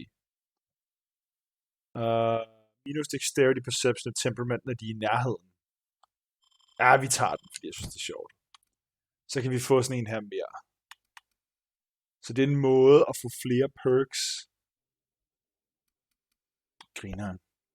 Det er også den sidste perk, inden vi går op i level. Lad os se, hvad vi mangler. Vi kan få mere armor, vi kan få bedre vending machine ting, vi kan få mere carrying capacity. Det behøver vi ikke rigtig. Vi har ikke rigtig været tæt på at fylde op endnu. Mere af det der time noget, som jeg altid glemmer at bruge. Fast travel when encumbered, den tror jeg kunne blive nyttig på et tidspunkt. Billigere vendor prices, 50% mere i liv, det er meget, synes jeg.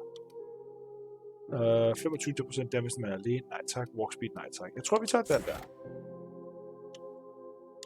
Og det betyder så, at næste gang, så kan vi få alt det her. Science weapon. Bonus til headshot. Plus 5 meter interactable highlight range. Så man kan se alt, hvad man kan interacte med. Det kan jeg godt lide. Den er ret fed. Bedre vendor prices. Plus 10 dialogue skills, når du ikke har nogen companions. Plus 40 carrying capacity for companions. Minus... okay. Consumables vejer kun det halve.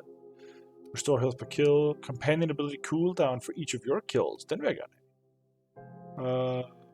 Chance to reset a companion. 25% chance to reset a companion's ability cooldown when using the other one.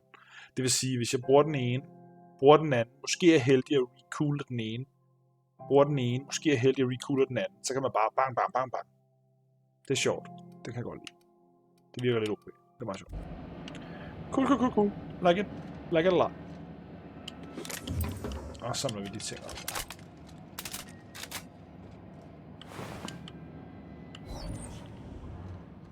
Er det sådan en, der springer i luften? Ja.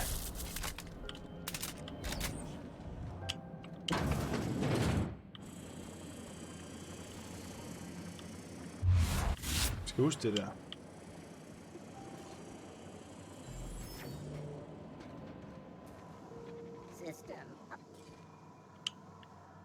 Tænder du lige pludselig?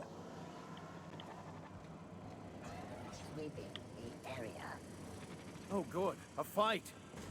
Nå, okay.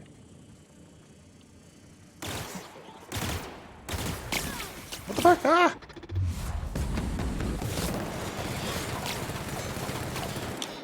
I've had quite enough of you. Det der er stadig sjovt.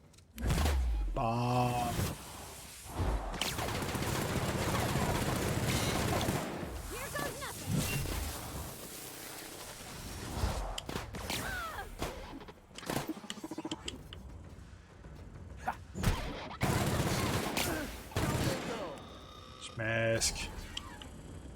De giver meget XP, det der.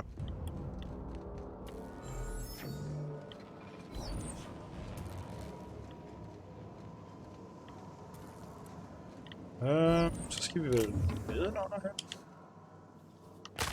Jeg skal virkelig lade være med det der. That's the terminal. I have the parts in position on my side. Go ahead and cycle the droplet pump. And if you don't know what that means, just look for a command that says cycle droplet pump. Cycle droplet pumps. Gotcha.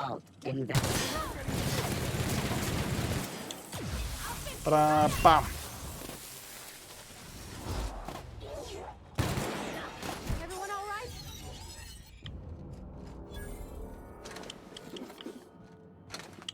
Ripper vi lige dem her. Bum.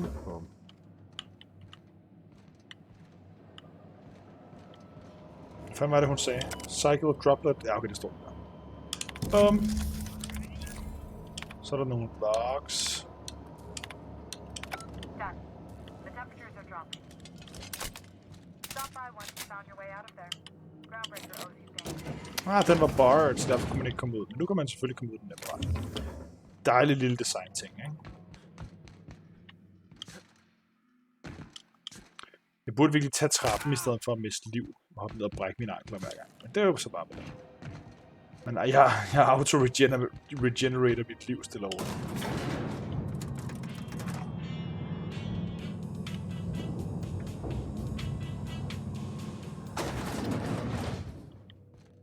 Jeg går lige musikken. Oj! Der var ikke nogen af jer, der så, at jeg lige kom til at loote noget for jer. Ups. Whoopsie daisies. Det var der ingen af jer, der så. Gider jeg køre jeres following story? My boards are returning to green. What a weight that is off my shoulders. I don't normally tolerate outsiders mucking about in my station's guts, but you're all right. Yeah. The temperature should be dropping as we speak. I'll see to it the crew knows who kept us all from boiling alive. If you've got time, I believe Edna has a comms issue that could use your attention. I've also authorized Doc and Furu to sell you our premium meds. Vi må købe ting derfra. Okay. What's it like being in command? Frustrating. Everything down to the circuit boards is past warranty, so I have the pleasure of making life or death decisions on a shoestring budget. Plus, there's no time to train my successor or document fixes in a way that anyone outside the family would understand. Pavati here could always help you shoulder the burden. Oh, gosh. I don't know. I'm really just a dab hand with a wrench. Nothing special. Not like a chief engineer. Don't sell yourself short. It doesn't take a seasoned pro to tinker on Groundbreaker. Just someone who knows how a ship ought to feel. We're always thirsting for help. If you could find your way around this labyrinth of ducts and panels, we could work something out.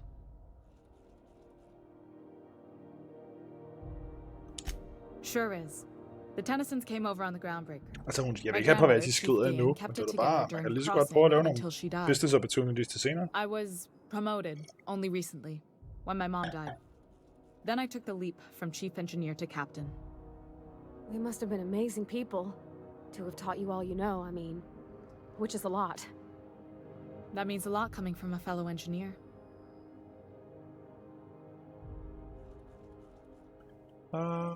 Condolences, Junlei. I'm sure those were some big shoes to fill. Appreciate it. There wasn't much that took me by surprise about the job, but the little things you never expect or think about, they add up over time. Maybe you can see why I'm protective of Groundbreaker. This ship is family. It's got tinkerings and bypasses that only Tennysons know about. Where's the self-destruct mechanism? Det spørger vi ikke om. You've got my attention. De andre to har jeg ikke lyst til at spørge om. Det giver ikke nogen mening. We don't have a lot of faith in the board. Det ved vi også. De er nogle dickheads. Det tror jeg er fint. Ja, Edna. Det var det ikke hende herovre. Jo. Der var noget med aiming to send a message? If so, we best do it now while we still got time. Why would we run out of time? You headed somewhere? Me? No. But our relaying capabilities? That's on the final countdown. We're going offline in 3, 2, 1.5... No. Wait, I've lost track of my weeks.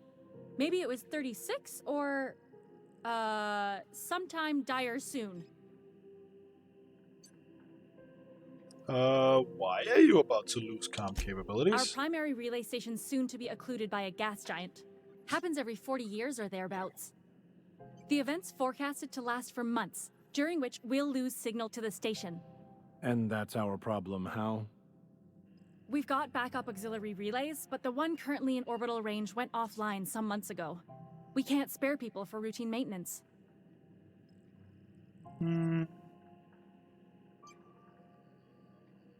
Sounds like it's time to get the auxiliary station back online. Yeah, I'm working on it. I finally got the chief to approve the budget for a diagnostic expedition. But allocating the personnel loss for sending a technical team to the relay station keeps getting denied by Junlei. The chief. I could check the relay. Read the relay. What's in it for me if I investigate a relay problem? You save my comm center from chaos. I guarantee I'll get the chief to authorize some payment forms with your name on them while you're out fixing the station.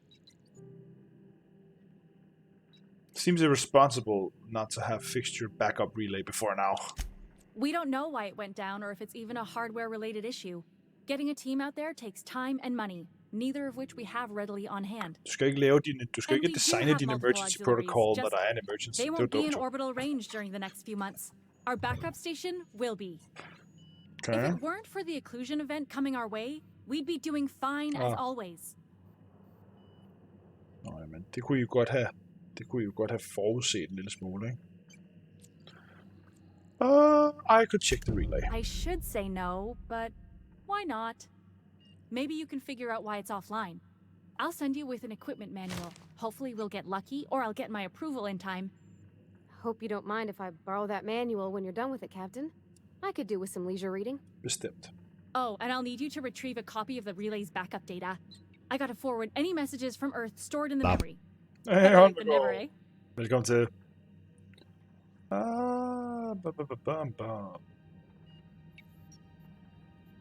You just let messages from Earth sit in memory on an orbital relay? It's not like they're in high demand. Most tend to be adverts on new products, meaning only folks in Byzantium can afford them. I'm sure the station's got a stack of junk messages just waiting for me to sort through. Sikkert ikke noget vigtigt. Hvordan har du det, Holmegård? Kan du holde, nu vil jeg sige, kan du holde varmen, men kan du holde fugtigheden? Sindssygt. Hvis man tørrer ud i det her vejr, så er det ens egen fucking skyld. Godt. Så nu har vi nogle quests, der fører os ud herfra, ikke? Vi skal have købt den der fucking for 10.000. Hvor meget har vi? Vi har 8.400. Det er faktisk lige før vi har råd.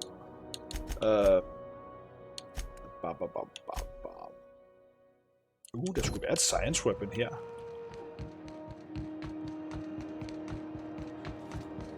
Der skulle også være flere. Men ja, det lyder som om vi har 2 opgaver nu, der kræver, at vi tager væk fra Groundbreaker.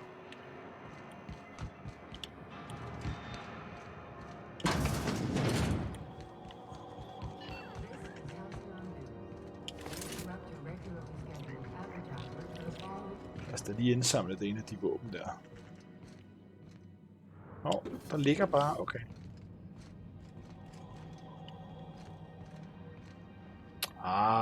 Det er lukket. Rest and go keycard. Vil det sige, kan vi købe et værelse? Kan vi købe et værelse? Still getting Det kan jeg ikke. Hvorfor får de sådan en keycard med det? Gør jeg måske. Oh well. Not that important. En relay, den så ud til at være ret vigtig. Så var der det der distress signal. Så var der hende Wanda der. Lad os lige snakke med hende det samme. Selvom jeg synes, det er lidt beneath me, at han sådan, gider du give en besked til en anden, der arbejder, og hun skal nok brokke sig. Det har ikke noget med mig. Nu gør vi det lidt. Og du må sælge mig ting nu. Hello. Junlei called up from engineering. Said I should let you buy medical supplies from our stores. Ja, det now, kan jeg love dig is for, there something I can help you with? Let me see what you got. A better selection than you'll find on the promenade deck, and a quality commensurate with a friend of the station. Skide godt. Laboratory outfit. Tech skills. Sjovt. Så sådan en pandelampe. Grineren engineering. Papati. Vi har fundet den nye, du skal have på. Og så alle de her. Er også fede at have, men Papati. Vi har fundet dig en ny hat. Hvor er du henne? Her. Bum. Du skal have den her på. Nice. Bum, mand. Nå, hvorfor virker du så sur? I'm sorry. Am I causing a scene? Yeah, I don't care. See, Umfuru? We could have avoided all this unpleasantness if you just let me talk to Jessie in the first place. Jessie? What's this about your friend? Let me get one thing straight. Jessie and I are not friends. I just owe her, okay? As for the rest, I'm trying to figure that out. All I know is that she's been here too long, and she's apparently not receiving visitors.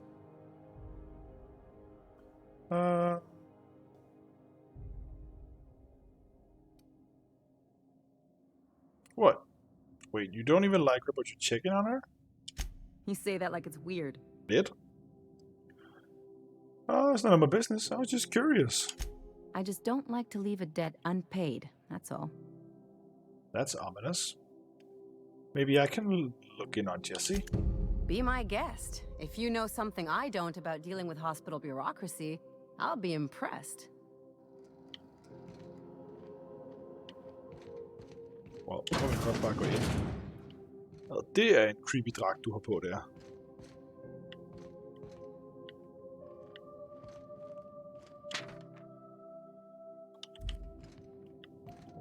Det var bare noget med en sygdom.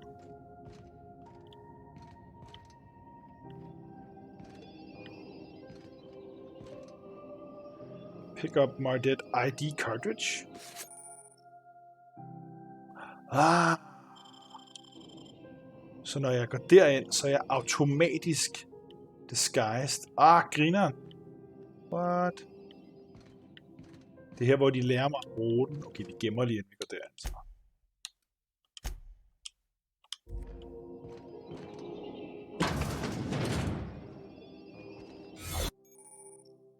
Holographic. Det er sjovt, at den gør det af sig selv. Giving you temporary access to this restricted area. Moving drains the shroud's energy. When it runs out, personnel will see and interrogate you. Talk your way out of interrogation to reset your shroud. It will get harder to talk your way out the more you are interrogated. Okay. Antag, vi skal herind. Looking sharp.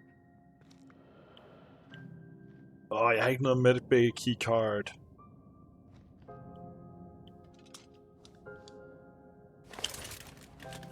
Nej, hvor griner de. De er også forklædt.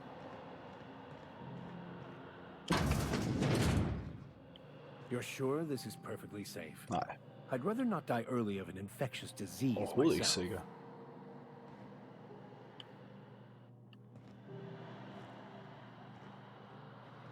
Hvem er du?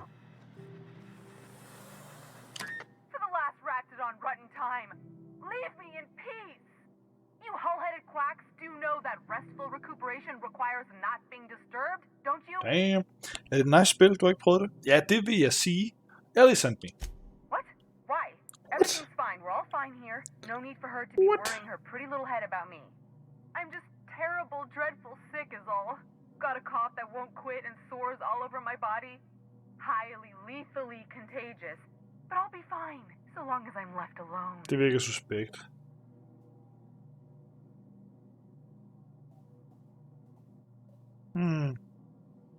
She's worried about you. She really ain't gonna drop this, is she? Alright, okay. We can discuss this like the level-headed folk that we are. Seems I've got to do something before Ellie goes jabbering my business to anyone with one ear and an intent to listen.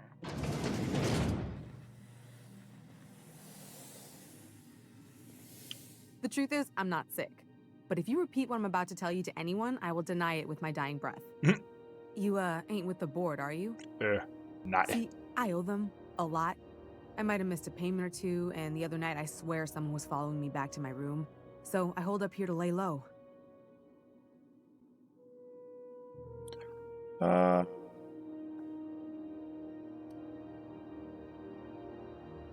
What did you do that got you in trouble?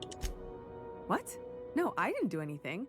I'm a law-abiding denizen of this ship, I swear. Det siger de alle sammen. Men jeg holder mig godt. Det er lidt en blanding af Fallout og Mass Effect. Det er ret fedt. I likes.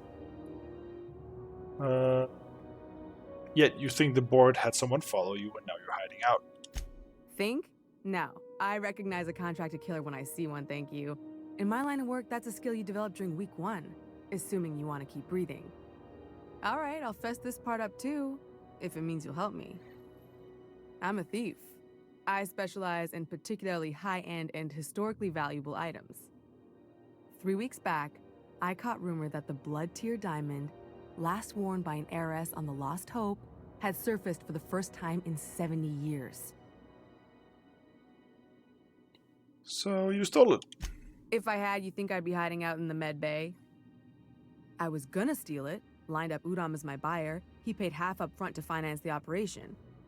Let's just say things went sideways about the time I got my hands on the diamond, and it crumbled to stardust in my palm.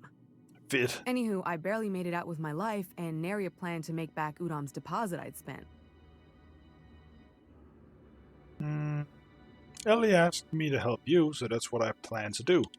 Udom Bedford's the board guy on the station. He'd know how I stand with them. If you can square things for me, I'd owe you one even bigger than Ellie owes me. I'll talk to Udom for you. Jeg har ikke lyst til at snakke Thanks med for ham, helping me men nu with gør the vi det. board. You're a real pal. Or I guess I should say, Ellie is one, huh? Ja, hvad fanden sker der med hende? Så skal vi finde Wanda. Ikke her.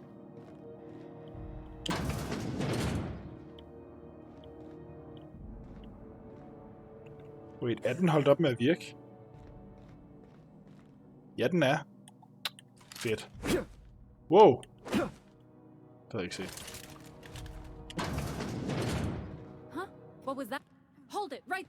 What do you think you're doing? Jeg er faret vild. I was just leaving. Fedt. Hun står fucking lige der.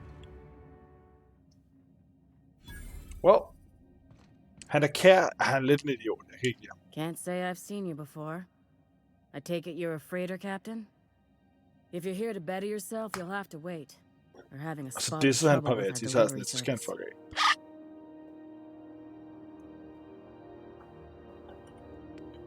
af. Wheeler told me to tell you to get off his ass about your equipment. Did he now? And a mouth on that man. I swear his late mother'd be ashamed. He must be referring to Irion. I'm sure the fool's gotten himself into another scrape. I'm beginning to wonder if I'm ever gonna get my service mechanicals at this rate. Who's Irion? Our delivery man. A brave idiot with a penchant for getting himself delayed. Sometimes by dates, usually by bandits. What do you need mechanicals for? Surgery mostly. Medical personnel are difficult to come by on Groundbreaker. Why is that?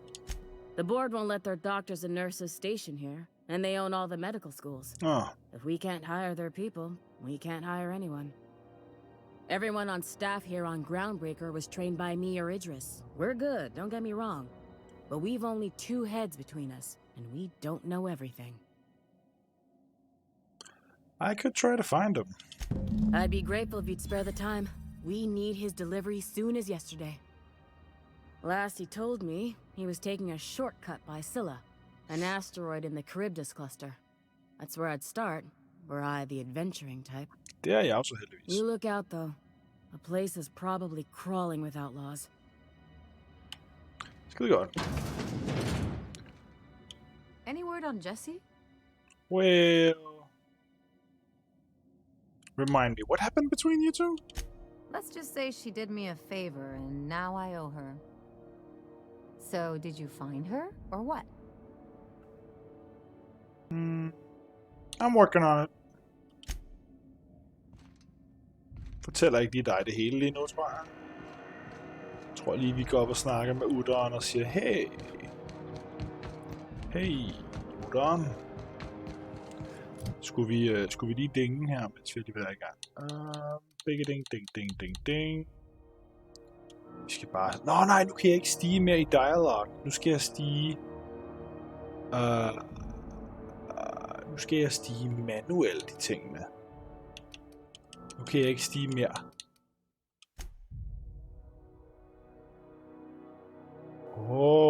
Det er rigtigt. Så det var meget værd i starten. Men nu 1 point koster mig lige pludselig, altså hjælper mig kun med 1 ting her.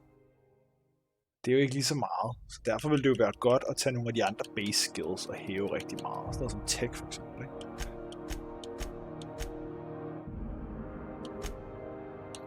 Bum. Third mixing slot for inhaleren. Det vil godt lide.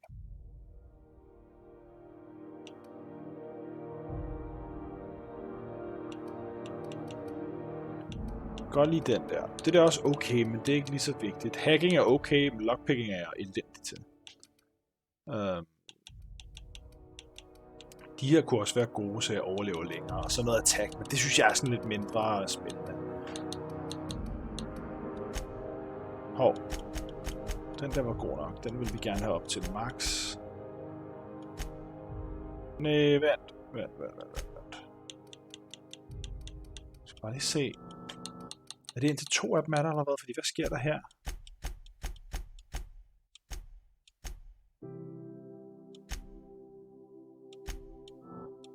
Jeg kan godt vælge den der. Det er nok, jeg kan nok vælge det indtil 1 af dem rammer. Vi tager bare hele den der, tror jeg. Bum. Det er nok sådan noget, når 2 af dem har ramt 50, så kan man ikke bruge den der mere. This is Halcyon News. We interrupt your regularly scheduled... Hi. How do you do? How might I assist you? I'm here about Jessie Doyle. I want her debt settled. Miss Doyle owes the board a significant sum. Alas, the only collateral she has is her organs. Compulsory donation is quite legal in such cases. He's cold.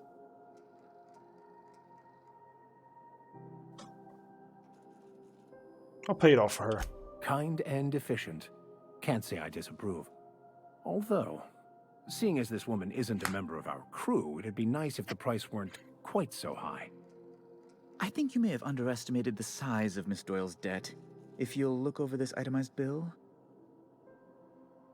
Holy fuck. You're charging that much for emotional anguish? Anguish? Really? I am extremely anguished, Captain. I suspect my feelings in this difficult time. I doubt Mr. Bedford's ever felt real pain. Mm-hmm. We could introduce him to the sort of suffering that actually constitutes extreme anguish. For the good of his understanding, of course. Be careful you don't irritate my guards, Vicar. You might not like their rather narrow understanding of what constitutes excessive force. I can't afford that.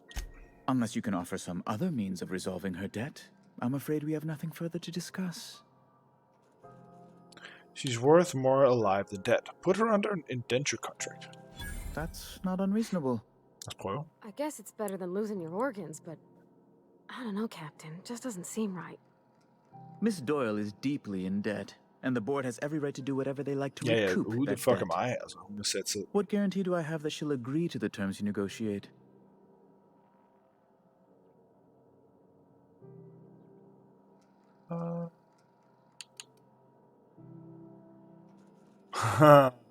None, I suppose, but if she doesn't show up for work, kill her like you planned. I'm not sure the price of her organs will allow a profit in that case. I expect her liver is, used goods, as it were. I will recall my collection agent. Tell Miss Doyle to report to me promptly for her first assignment. Now, is there anything else you need, or can I return to my work? That's it. Ja, altså det var det. Det er jo en måde at løse det på. Jeg kunne sikkert godt have betalt dag og sådan noget, men jeg har det sådan lidt, jeg gider ikke at løse hendes problemer. Jeg gider ikke betale for hendes problemer. Hun har selv sat sig i nogle problemer på en eller anden måde. Wish I could say it was good to see you, Ellie. At least you finally got your chance to square our debt. That ought to make you smile for once, huh? Nothing makes me happier than being even. Except being right. Så hun ryger i en medical bay. Det er også fristende.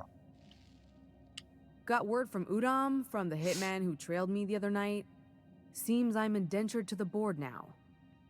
I ain't too elated about going exclusive, but it's better than winding up dead. Præcis. You sure saved my skin, stranger. All debts between me and Ellie are cleared. Gav hun mig lige 1000 bits. Det er halvdelen af det, du skyldt. Kunne du ikke bare have betalt halvdelen? Hvad laver du? Watch yourself while I'm gone. The good news came through the wireless. Looks like you paid my debt to Jessie. I guess that means I owe you now, right? Tell you what, I'm a little short on bits at the moment, Oh. but I'm a decent scrapper and a better than average sawbones. If you're looking for a medic, I can work my debt off. Are you saying you'll work for me just because I helped Jesse? If I'm being honest, and I prefer not to, I was about ready to pick up another contract anyway, and you settled this in a pretty tidy fashion, which tells me you're competent. But we can say I'm repaying the favor if you prefer that version. What exactly did Jesse do for you anyway? She helped me win a bet. What was the bet? We were on a smuggling run planet side when our point man bet me I couldn't outrun a mantisaur.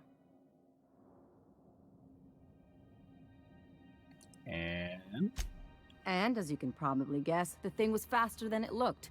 Probably would have caught me if Jesse hadn't picked it off. So she saved your life. Yeah, but the important thing is I won the bet. Fedt, det er det, hun vælger at fortælle. You really don't like owing people, do you? It's like people touching a cookie and leaving it in the box. It's just one of those things that gets under my skin. Det er også en nederen ting. Welcome aboard, Ellie. You won't be sorry. Though it looks like you've got a full roster already. Time to play favorites, Captain.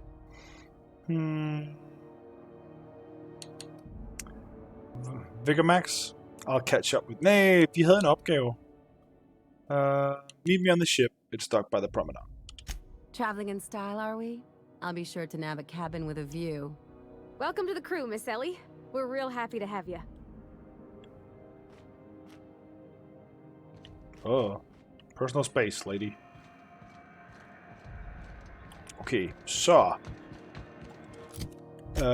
ham der vil meget gerne ind og bøffe her.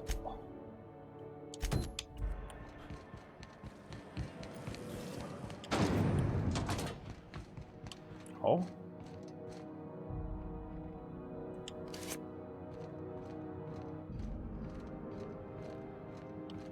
Så nu burde vi kunne komme herind.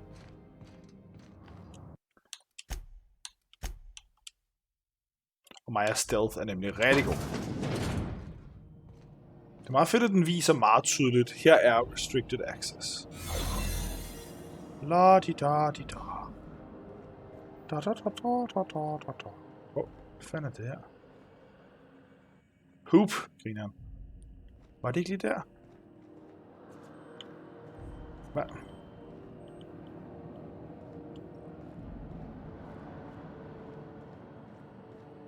Satan. Går vi lige ud igen. Okay, det er en game mechanic. Det er en rigtig game mechanic. Men jeg kan ikke... Var det et fucking dyr? Ah, det var det. En stankelben med vinger. Jeg kan ikke komme derind. Wow.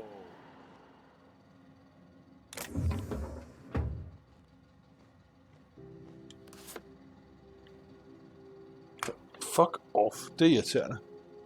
Det kan være, at jeg skal på bugjagt lige om lidt.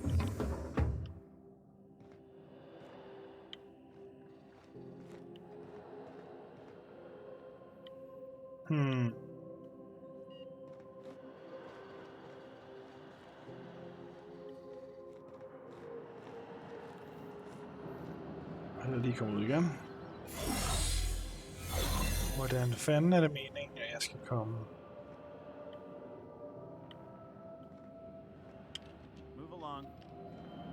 Og så modigt at være forklædt. Og så vil jeg snakke med ham. Men jeg kan ikke komme derind, jo. Jeg kan ikke hacke den der. Jeg er ikke særlig god til at hacke. Jeg mangler levels i hacking. Ellers skulle man have haft en med, der og have sej til det. Så skal man buffe det ved at have sin companion med. Tid til mad. Ja, det er helt fint. Har vi mere, vi vil her? Ellers så må vi ordne den her på et andet tidspunkt. Have meet with... Det har vi klaret. Return to the unbelievable and ask about. Okay. Search Hawthorne's terminal. Det gør vi aldrig. Det er for den der cleaning machine. Hey, that pad down there. With the lights off, there are people unloading a ship. Probably another sublight contract haul. Her. Could be drugs. 100% noget suspekt. Der foregår en masse suspekt bullshit på den her station. Hey, you got a second? Og der er du igen. Fancy running into you again. Don't mind me. It's just admiring your ship from up close. Jeg vil lige kunne nå Gotta den hand der, it to you, boss. It's a fine looking ship. Den kommer til at irritere mig. Only thing that's missing is me. You're pretty eager to throw in with somebody you barely know. Yes, I absolutely am. Just give me a damn, shot. man. That's all I'm asking. Okay, du har også du slappede af den og dræbte den, så nu er den bare psykopat forvirret. Flyver den direkte op i lyset og bare flyver ind i den brandvarme lampe. Okay, du er helt væk. Nu hang den et eller andet sted. Just give me a shot. Okay. Fedt. Temperament. Alright, Felix. Tell me why I should hire you. You're serious. You're giving me a shot. All right. Hang on. I put together a little speech, just in case you ask. Jeg troede lige, du ville være god mand. I'm Felix Millstone. I have prepared a list of reasons why I believe you should hire me to join the crew of your ship and/or outlaw gang. Are you reading off your hand?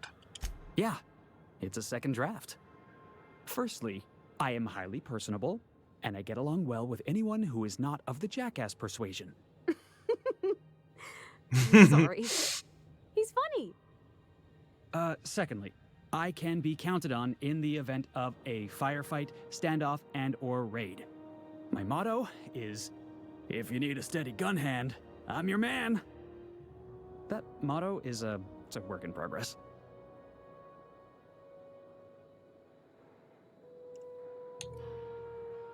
Additionally, I have several years of experience as a box hauler. This skill may come in handy if you need a body dragged away or a door held open while escaping enemy fire. In conclusion, thank you for considering me for your ship crew and/or outlaw gang. I look forward to our adventures together.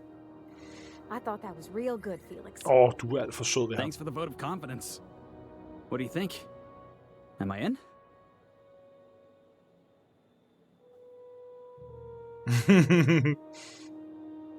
I haven't made up my mind about you. How about an interview? Sure, an interview. That sounds fair. I mean, first time for everything, right? Ask me anything you like. What's the value of pie? It's delicious. Fucking idiot. Ja, det er et godt svar. Det er et godt svar, faktisk. Maybe with a little cream on top? Classic. Perfect. Are you good in a fight? Are you kidding? I love a good fight. One time, I took an autoloader's head clean off its servos with one swing of a tossball stick. You can count on me in a scrap, boss. That's a promise. Han lyder meget selvsikker. What's your biggest flaw? The foreman told me my biggest problem was that I didn't take orders. I told him my problem is not with authority, it's with jackasses. Han har tydeligvis... So yeah, I guess my biggest flaw is that I don't suffer idiots. Hope that's not a deal breaker. Han kan få mig i rigtig mange problemer, ham der.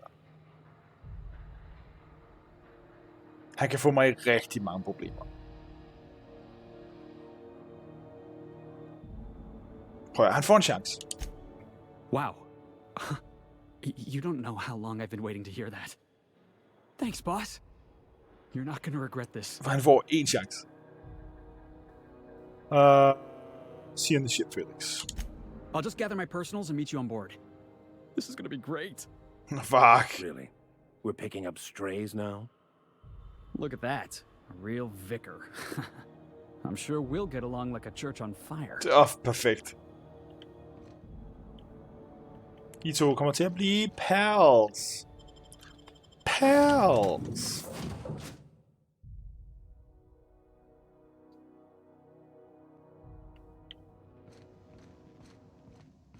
Kæmpe pals. Best friends and all that. De kommer 100% til at blive venner. Godt. Welcome back, Captain. How can I be of assistance? Kan du afspille en dims for mig? Ja. Yes, Captain. Beginning playback now. There's viscera and death everywhere. Gunfire, gnashing teeth. The unemployed. For law's sake, if anyone's receiving this, please send help. The unemployed. No! No, no, no! Captain, we are now capable of accessing the Roseway landing pad. Ooh. Also, corporate protocol requires that all distress signals include a list of key personnel for retrieval. The embedded names are Anton Crane, Vaughn Cortez, and Orson Shaw. Okay. Got a minute to talk. I have lots of minutes. Many minutes. Unlimited minutes, perhaps. Providing an adequate power source, I can function indefinitely. True, Ada. True. What if you don't have a partner? Tell me about Captain Hawthorne. I require a captain to pilot the ship. Without an identified captain or crew, I serve no purpose. As you may be aware, Captain Alex Hawthorne was a smuggler of some repute. I failed to predict the likely outcome of his reckless behavioral patterns. I should have predicted I that. forgot he was In an our idiot. travels together, Alex liked to pass time by, as he called it, tinkering to improve my design.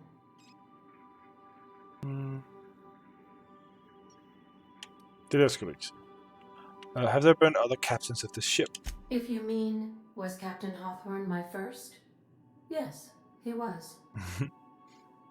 Let's talk about something else, because that How can got I weird. be of assistance? That got real weird. I'd like to learn more about the colony. What part of the colony would you like to discuss? Blop. Se min telefon. The We're groundbreaker. clear to dock with the groundbreaker if that's your desired destination. Kan du fortælle mig noget mere? If we're going there, please be sure all docking forms have been filed in triplicate and fees have been paid. The Mardettes take their docking laws quite seriously. You could take care of that for us, right? Det har vi allerede snakket om. How can I be of assistance? Lad os sige det nu. Godt, vi har nogle steder, vi kan tage hen, men der var også noget med, at vi skulle rode i... What? Didn't I request no more fertilizer shipments be brought on board? Who keeps ordering these? Har vi fucking kører, mand? Griner.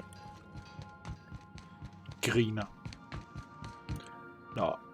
Jeg burde kunne finde hans...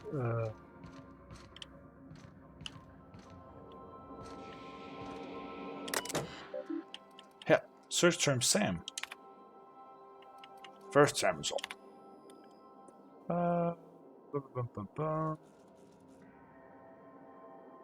Han tror, han kan få den til at virke.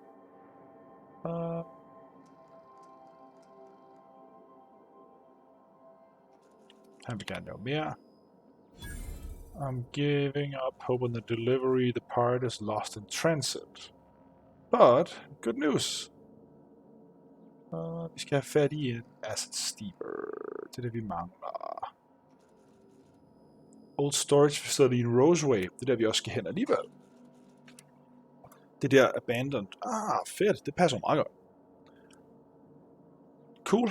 Jamen, det var da meget heldigt. Vi lige tjekkede det, så vi rent faktisk kan lede efter den, når vi alligevel skal til Roseway. Så lad os snakke med noget af vores crew her. Vi skal i hvert fald snakke med Parvati, fordi det... Hvad sker der med hende der? Hey, Captain. Can I get your temperature on something real quick? Yes. Sure. So, Junlei and I have been talking some. Through messages, I got him here on my data pad, and well, she sent me a poem. One she wrote her own self, I'm pretty sure. I don't know if I should read into it. Because poems are all symbolic and such, right? It's not so good. It's not so good, but... How bad can it be? She rhymed compression alternator with aches to meet her. It's about this engine that's been shaking itself apart. Then this lady mechanic comes by and lays one hand on it. And the trouble goes away. No. It sings. I don't want to get too hopeful, but I'm wondering if maybe she's the engine and I'm the lady?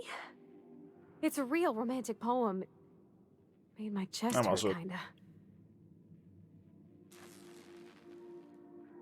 Sounds like she likes you.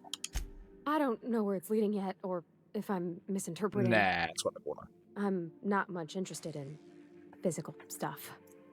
Never have been. Leastways not like other folks seem to be.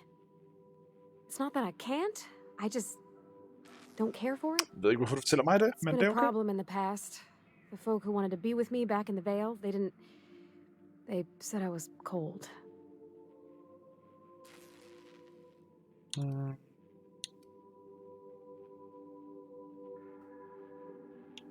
You're just about the warmest person I have ever met, so hell with them.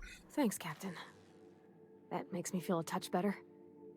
I actually had another message from Junlei. I just couldn't work up the courage to open it. But I'm gonna change that. Right now. Okay, here we go. Let's see here. Talking about old friends, got to thinking... Isabel? Who's Isabel? Everything okay? They were... close, Captain. Like, more than friends close.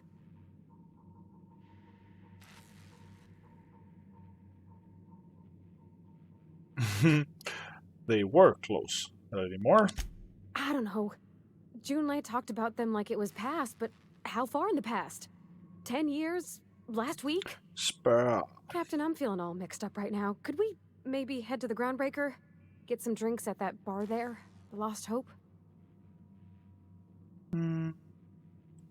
Yeah, if that's what you want, next time we hit the Groundbreaker, drinks are on me. Thanks, Captain. I'll be ready. 100. Den tager vi lige, når vi vender tilbage. Nu skal vi lige ud og plukke noget stuff først. Så tager vi 100% tilbage til Groundbreaker, og så kommer du med.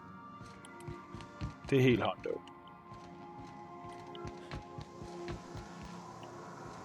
Du skal fikses. Vi skal finde en dims til dig. Du skal med mig rundt. Det er helt sikkert.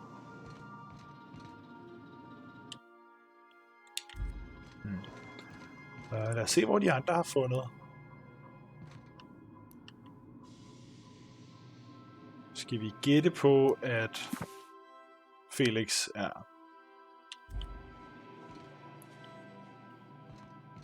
Ja, der er også hans bat. Violence is not the answer. Violence is the question. The answer is yes. Idiot, man. Oh, hey dude. Flat head. By verity, by strength. What are we contemplating today? Let's talk about this personal quest of yours. Of course. Are you ready to break into security on the Groundbreaker? Nej, for jeg er her dårlig til det. That's the plan. I find myself marveling at the complex simplicity of the Fibonacci spiral. I'm sure you know what that's like. Klar. Something vexing you, Captain? Klar. Nej, må det være. Det er fint. Lad os snakke med dig. This Roseway business smells. What's your deal, lady? Something tells me things didn't end well for the guy who made the distress call. And whoever or whatever got him will be waiting for us. Do we know anything about who sent the call? What's there to know, Captain? Shady corporate town caught up in shady corporate shit. Tough luck for them, but maybe an opportunity for us.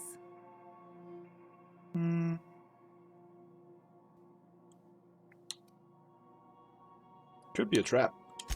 I'm counting on it. Anyway, we might as well take a look out there, see if we can get the jump on whoever's waiting for us. Something on your Hun er mind? smart. Det kan godt være, jeg skal hen med det andet. If we are going to work together, I'd like to know more about you.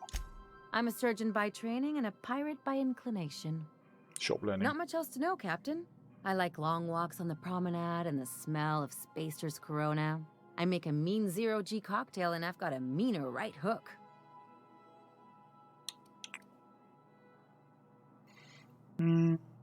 Do you have much experience contracting out with other captains? Sure do. Some of it was even legal.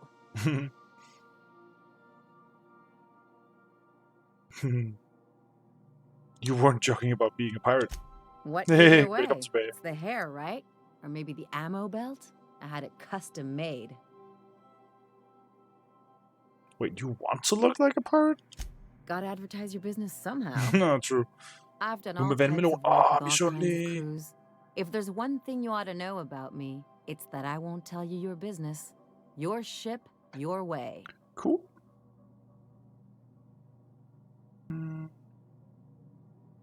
That sounds reasonable. Glad to hear it. It's worked for me this long. What's a zero-G cocktail? It's a mix of whatever you've got on hand. Usually zero-G brew with some Spectrum vodka if you're lucky, purple berry shake if you're not. So you never know what you're getting? Exactly. Fedt. That's what makes them Det kan jeg fun. godt lide. Inventive. I like it. I'll make you one sometime. If you don't enjoy it, I'll make a few more until you do. Sådan. I was hoping to know something more personal about you. Det lyder mærkeligt at sige, men det jeg mener er, du ved, hvad er din historie? Well, my blood type is AB positive. I'm a Leo, and I despise Space Hospital. Never mind what anyone else tries to tell you. That about covers it. Fair enough. Okay. Shall we get back to mischief or Hvis what? det er sådan, du vil holde det, så er det fair nok. No complaints here. Let's get back to work. Ja, hvad er det? Vi holder det overfladisk. Hun kan ikke blomstre, det lyder mærkeligt, men hun kan åbne op, når hun har lyst.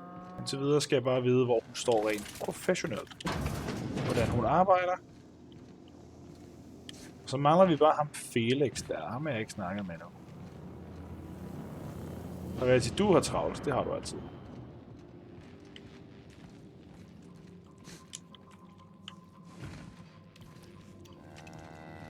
Og hvor fanden er ham Felix? Lige vil se, vi har kørt. Jeg ved ikke hvorfor. Vi har kørt på skibet nu. I don't fucking know. Der var du. Good to see you, boss. Lad os lige få en sludder med dig også. So how did you end up on the Groundbreaker? Didn't I tell you? I'm secretly the chairman's orphan child, abandoned at birth in the back bays. Oh, nu kæft. And then you were raised by a pack of sprats, right? That's right. Can't get anything past you, boss. Honestly, before you picked me up, I was living in the back bays. Spent my whole life up there, watching ships roll in and take off. I always wondered when my ship would come. Det kan godt være, han er lidt I was what bøv, folks in the ikke? Groundbreaker call a stowaway. Means I was invisible. Life carried on for everybody else, but not for me. I had to make my own way. Nu giver vi ham hans store break. Så får han en fucking chance. You were a stowaway. That's what they called us. Orphans with no family, no company to take us in, nowhere to go but the back bays. The word's a touch kindlier than Rungleech, but the meaning's just as clear. If you can't support your own self, you don't deserve to be on the Groundbreaker.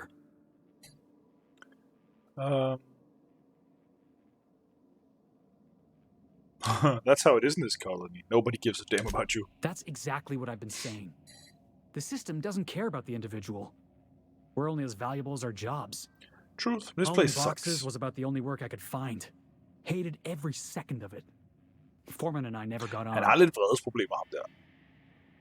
Right. Yeah, Felix, you can't just attack your own foreman. Yeah, I hear you, boss. Sounds like I was out of line, right? Yeah. Swinging on my own Du foreman skal like være that. smartere omkring det. But on the other hand, broadsiding the jackass with a tossball stick, that felt good. That felt real good. Ja, jeg kan godt se You det. were Hvis trying. han var en kæmpe nar, så kan jeg godt lidt se det. Wow, hvis man har... det er sjovt, hvis man har nok af det. If we have a disagreement, I expect you to be civilized. Oh, I can do civilized. Proper civilized, too. Genuflecting and everything. I caught a real lucky break. If you hadn't picked me up, I'd still be back at the docks, waiting for the day my ship arrives. Yeah, I know, man.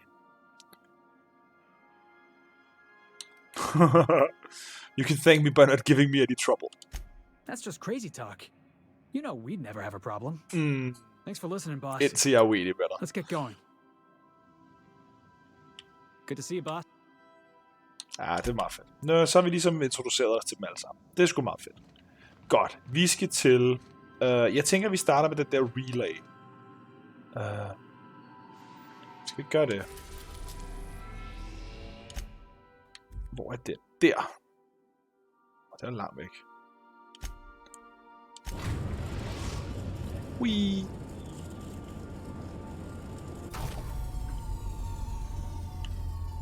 Godt, så er vi den der relay station. Hvad skal vi bruge der? Vi skal bruge nogen, der er gode til noget hacking noget, og noget science noget nok, ikke?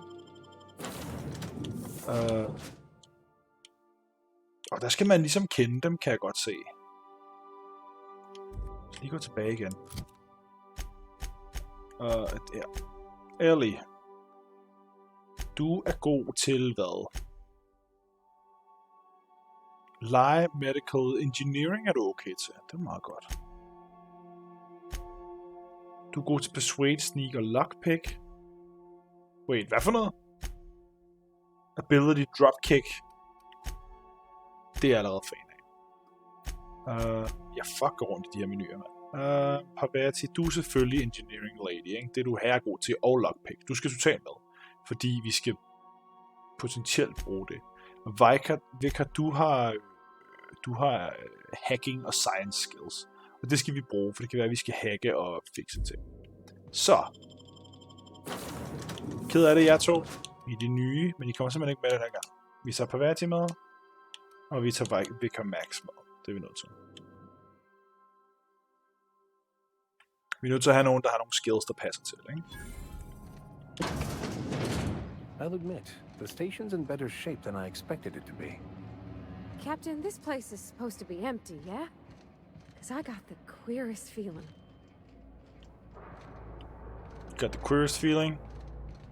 Jeg troede, vi havde snakket om ingeniøren der. if you get what I mean. Science team away, fuldstændig. Well, that's a trap. If I ever saw one. We're going the other way. That's locked. That's barred though. What about this place? That's locked. Jeg er så dårlig til lockpicking, det er lidt irriterende. Loot. Loot.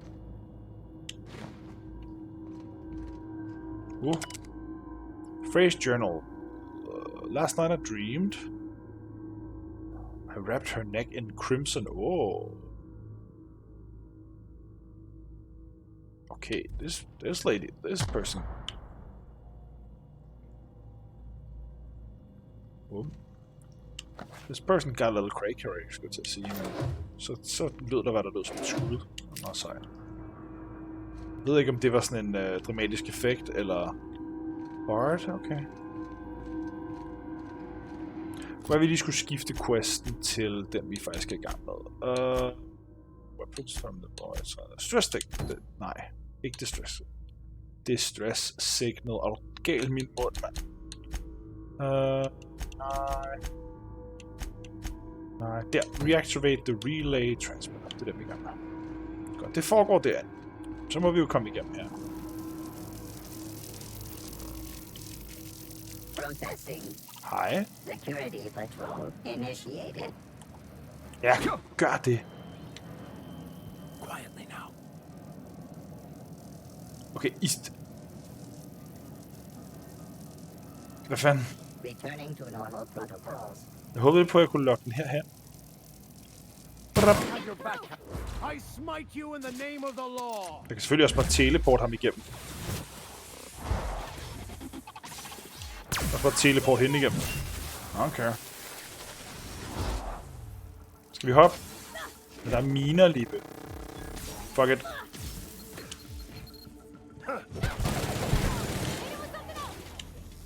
Som en fucking ninja, mand. Wow, okay, vi slår os videre. Fair enough.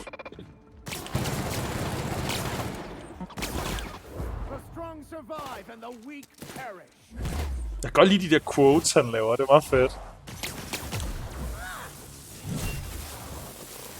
Wow, hans face.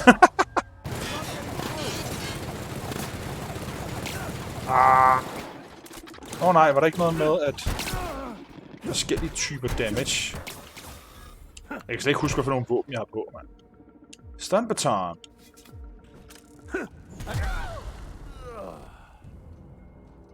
Hvad laver du? Dum eller sådan noget? Du skal da være med at løbe hen og slå den i ansigtet, hvis den springer i luften. Det er ikke smart. Lad os lige fuck herud igen. Der skal lige lootes. Fucking chok, jeg fik. Oh my god, jeg spjættede, mand.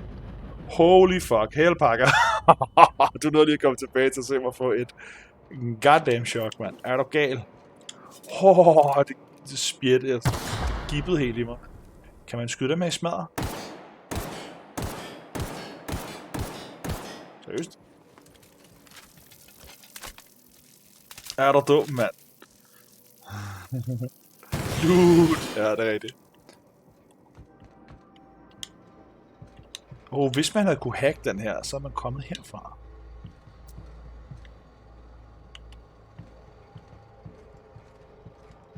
Hej. Parvati, gider du? Hvad er det, du har på ryggen? Nå, det er indersiden af din dragt, mand. Tactical shotgun. Så skal der satan ned med lootes, mand. Minder mig også om, jeg glemte faktisk at sælge alt mit bullshit. Er det en pickaxe? Ja tak. Det skal vi totalt have. The whispers do not stop. Så friends today. Okay, du har det ikke okay i hovedet. Hvem end der har været her, har det ikke okay i hovedet. Hygger vi? Mega. Jeg prøver at høre, det her spil er så godt. Det er en blanding af, det er ikke bare Fallout. Det er fucking Fallout og Mass Effect rørt rundt i en stor gryde. Altså, det er så godt. Det holder 100. Karaktererne, jeg har fået 4 companions indtil videre, jeg kan vælge imellem. De holder indtil videre. I hvert fald de her 2. Selvom jeg ikke kan lide ham, jeg har med nu, så holder han som karakter. Så har jeg fået 2 mere med. Til videre fået fortalt nogle gode historier også. Ikke lige så mange gråzoner og sådan noget, som der var sidst, jeg spillede. Men historien nonetheless. Meget glad for det, både storymæssigt og mechanicsmæssigt. Jeg synes ikke, combaten er det mest interessante i verden, men det er jo, hvad det er. Det er nok også, hvad man gør det til. Man kan sige, at hvis jeg havde valgt en højere sværhedsgrad, kunne det også være, at jeg ikke havde spillet så offensivt. Jeg har valgt medium. Jeg kan godt lidt overveje, om det havde været mere grineren, hvis jeg havde valgt den der hardcore sværhedsgrad, og hvad hedder det, hvor man skal spise og drikke og sove og sådan noget. Det tror jeg havde været en sjov roleplay-mekanik, men så blev det her spil jo også bare fucking uendeligt lige pludselig.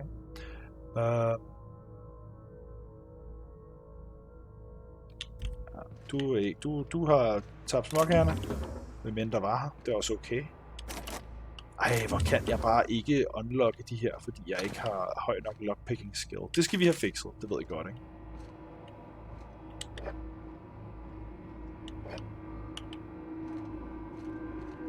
Man kan jo ikke være en jack of all trades.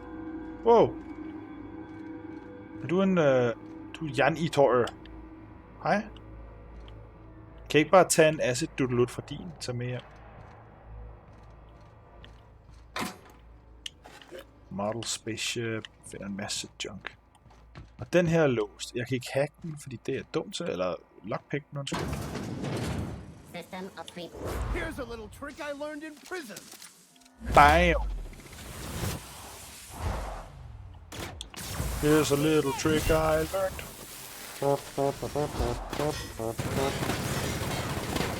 Ja. Babababam. Kabang! Kablamo! Kablamo! Kablamo! Så jeg mener med combat, så det er ikke umuligt. Ja, nu spillede jeg smart. Det var dumt. Jeg skulle ikke have spillet smart. Nu var jeg en idiot, der spillede smart. Det var sgu man jo ikke sidde og gøre. Det var ikke det, jeg ville. Det var den forkerte knap. Det er okay. Come on. Bang. Bang. Vi bruger vats. Bang. Bang. Bang. Bang. Oho. Curse of the Dead Guards gad ikke virke tidligt. Altså bare spillet, eller hvad? Haha. Found a flaw. Ej, hvor grineren. Så kan man tage en flaw for at få en perk. Getting burned too many times has made you susceptible to plasma damage. 25% plasma damage mere. Ja, sure, hvorfor ikke? Lad os få noget andet grineren. Der er en af de her ting. Ja, den der. Chance to reduce the cooldown, når man bruger en anden. Det er ret fed. Nej, det var når der var no companions. Wait, har jeg flere? Ja, jeg har flere. Jeg er levelet også, det er rigtigt. Den tager ind i profil, jeg kan have adgang til spillet, men det ligger i dit bibliotek. Ej, hvor nederen. Vent, Curse of the Dead Guards er blevet fjernet fra Game Pass, tror jeg nok. Hvis ikke det er blevet fjernet fra Game Pass, så var det i hvert fald på listen over spil, der snart forlader Game Pass. Det gør de jo en gang imellem, desværre. Killing enemy reduces remaining cooldown. Det tror jeg, det er også. Det gør de jo desværre. Det stod der ikke noget om. Jeg har set det på et tidspunkt i hvert fald. Der stod, at det skulle forsvinde. Vi max level i den her. Så er den op på 50. Så langt, så godt. Så har vi 5 point tilbage. Skulle vi buffe vores grundlæggende hack og lockpick lidt? Det tror jeg, vi skal, fordi det irriterer mig lidt. Har set det med Dungeons & Dragons Dark Alliance. Det er rigtigt, det skulle vist også forsvinde på et tidspunkt. Hades forsvinder snart. Hades forsvinder i slutningen af den her måned, by the way. Så hvis du vil spille mere Hades, så er det bare at get the fuck on it, fordi det forsvinder igen.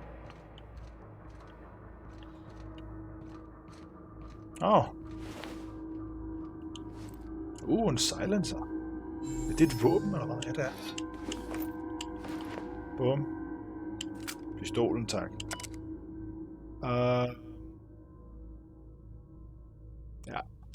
Du har det ikke så godt. Du got a little crazy. Du vil ikke hente curse, hvis du havde set det. Det kan jeg godt forstå. Det er også, hvis ikke man sådan decideret følger med i nyhederne omkring Game Pass og sådan noget, så misser man det ret hurtigt. Er det bare vejen ud? Det er det. Det er det her også. Og... Bum. Activate Relay Transmitter. Bum. Det var det, vi skulle. And we're out. På PC er det nemt at se. Det er ligesom en lille banner på spillet. Det er smart.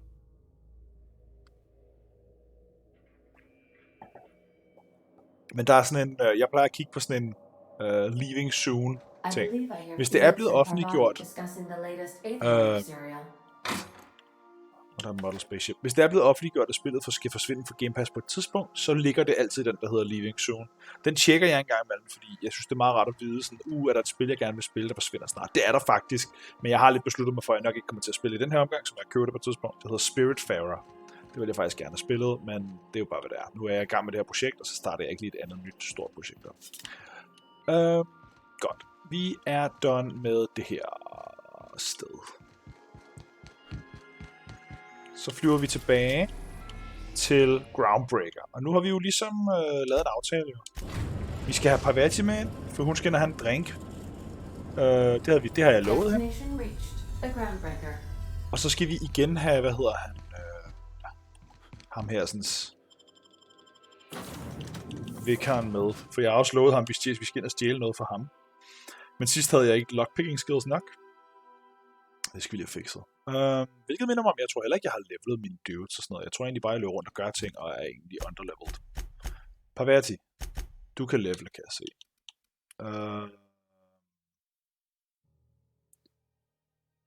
Increased chance of looting mods, 10% melee, 5 armor, 10 range damage, base health, threat. 10% for mods. Det er en meget sjov lille ting.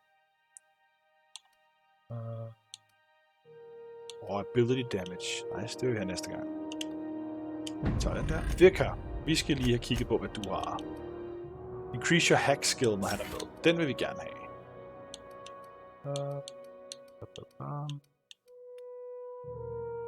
20% dialogue combat effect duration. Den bruger jeg meget. Skide godt. Bum. Så skal vi ind og snakke med... ikke Wanda. Adna. Og så tænker jeg, at vi er nødt til lige at kigge lidt på det her equipment og sådan noget. Fordi jeg har ikke equippet noget i lang tid, og det har de sådan set heller ikke. Armor med 17, dodge og stealth skills. Kunne der ikke være en, der gav mig lockpicking? Jo, det er en hjælp, der giver mig lockpick. Hvad giver den der? Den giver medical. Så lad os tage en lockpicking hjælp. Lad os lige få noget hjælp her. Engineering 15. Den er også fed, mand. Er der ikke en rustning, der giver mig lockpicking? Det er der ikke. Vi beholder den der på, så. Så skal vi have totalt have dem der på. Eller så skal Parvati faktisk have dem på. Er der andet, vi lige skal tilføje her? Den der giver os armor, den der giver os liv. Lad os lige se. Den er for berserk, den der.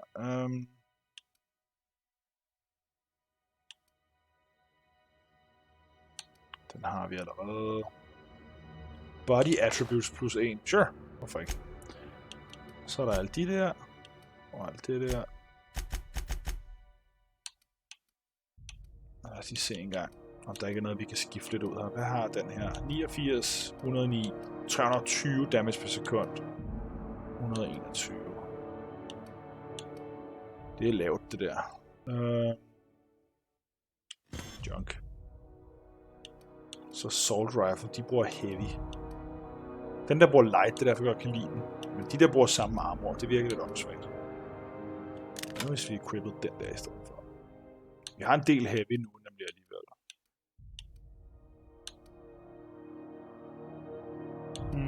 Sort of shotgun. Inden vi junker ting, kunne det faktisk være, at vi lige skulle hoppe over og equippe 120 hammer. Bedre hammer til dig. 214. Endnu bedre. Så en pistol. 137. Det er sgu meget godt. 173. Hold da.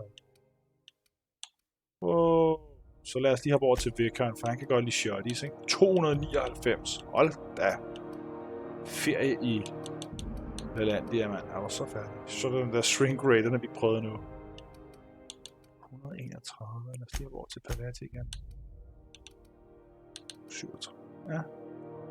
Den bruger energy weapon.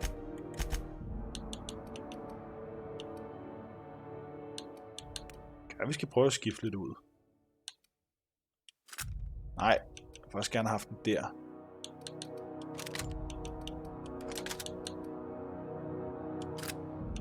Ja, nu vil... Okay. Jesus. Bum. Bum. Og så... 109. Så lad os, hvis vi nu tager en lidt større hammer. Ej, hvor er det irriterende, det der. Hvordan skifter vi ud med nogle af de andre? Skal jeg virkelig tømme først? 142. Så den der 89, så det er sgu heller ikke meget, vel?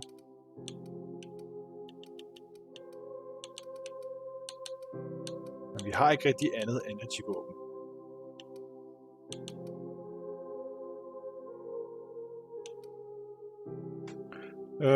Havde du en lille Twitch-prut? Det ved jeg ikke, om du gjorde. Jeg sidder egentlig bare og dimser med inventory lidt. For lige at rydde lidt op. Lad os bare skaffe os af med meget af det her. Vi skal nok finde en masse sindssyge ting. Fik vi nogensinde givet Vickers Mac eller noget fedt? Ja, han havde allerede 299. Og så en stav. Jeg tænker lidt, vi kan equippe de andre dudes efterhånden, som vi får brug for det.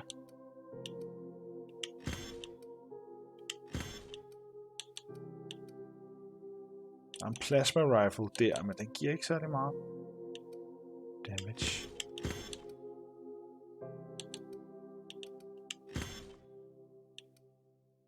Den der er god at skille for parts. Det kan vi gøre med det samme. Bum.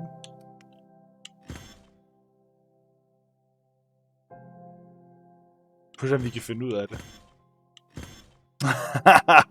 Hvad der foregår. Hvor er du god, Lippe. Okay, der foregår det, at vi er en dude, som er blevet vækket fra sådan en frossen rumstation. Eller du ved, sådan en cryosleep skib, der skulle sende folk ud i rummet, og så de bare ladet være med at vække os igen. Så kommer ham her Phineas, der gjorde det. Så nu er vi vågnet, hvilket betyder, at vi kan få lov at løbe rundt og være vanvittige. Så det gør vi. Og laver alt muligt shit. Og forhåbentlig kan vi vække alle de andre, der var på det skib, men det virker som det er en lidt lavere prioritet. Din engineering skal meget højere op. Du skal have de her briller på, sammen med de andre briller. Og så har du en rustning på, der har været 17. Get a dodge og stealth skills. Hvilket er okay.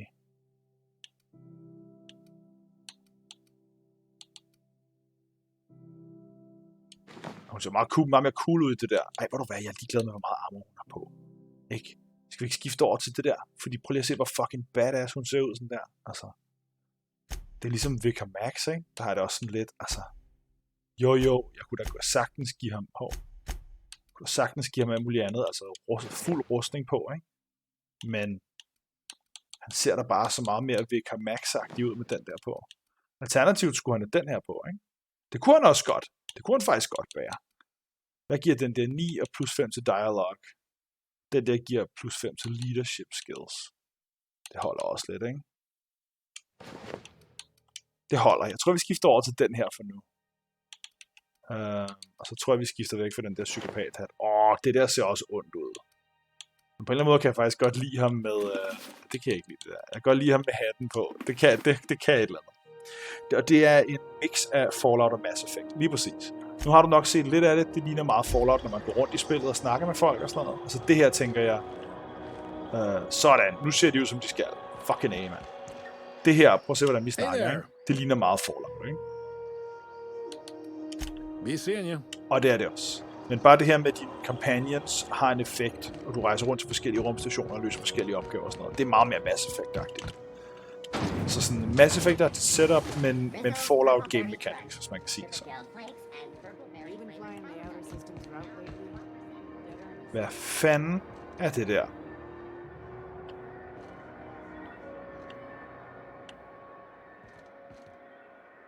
Hvad er det, du har? Is it just me, or is Groundbreaker feeling extra chilly? Maybe you ought to help yourself. Jeg troede bare, han ville sige et eller andet, så han... Jo, det er ikke langt fra. Jamen, det er meget de to spil. Let's see what you got for sale. Have a look. Så lad os lige sælge junk. Er der ikke en, der hedder det? Hold for at sælge junk. Boom! Nu har vi faktisk 10.000.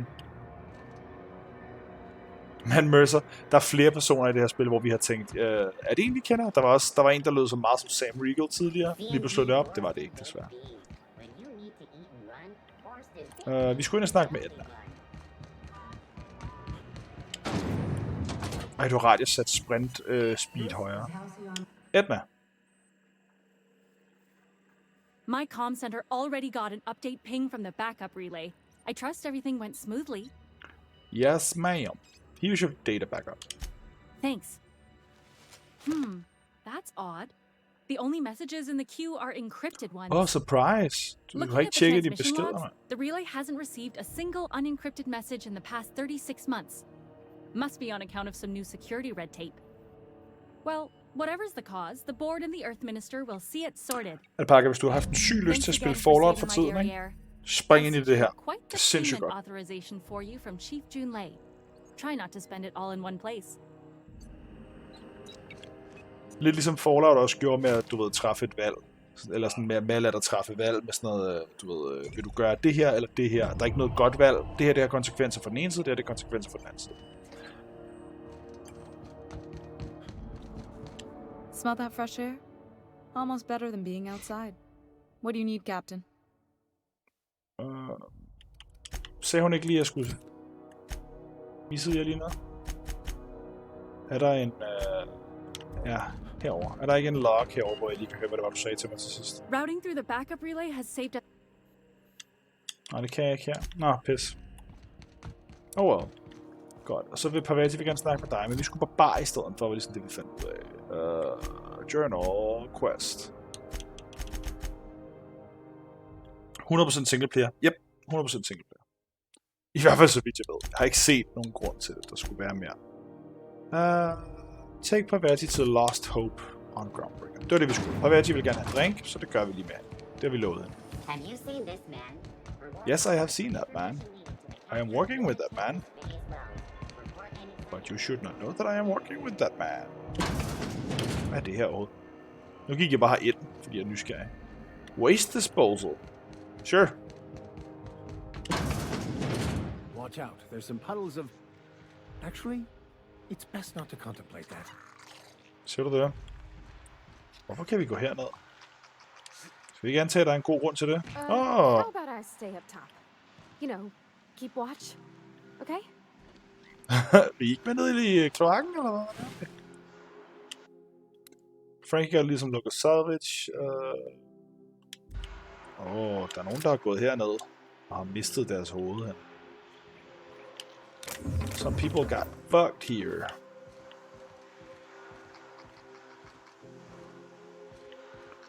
Det er sådan set det. Jeg har ikke tænkt mig at hoppe derned. Jeg er ikke idiot. Der må vi godt. Men ja, det fucking holder det her spil, Pakker. Det er sindssygt hyggeligt. Nå, du vidste godt, hvad jeg ville, mand.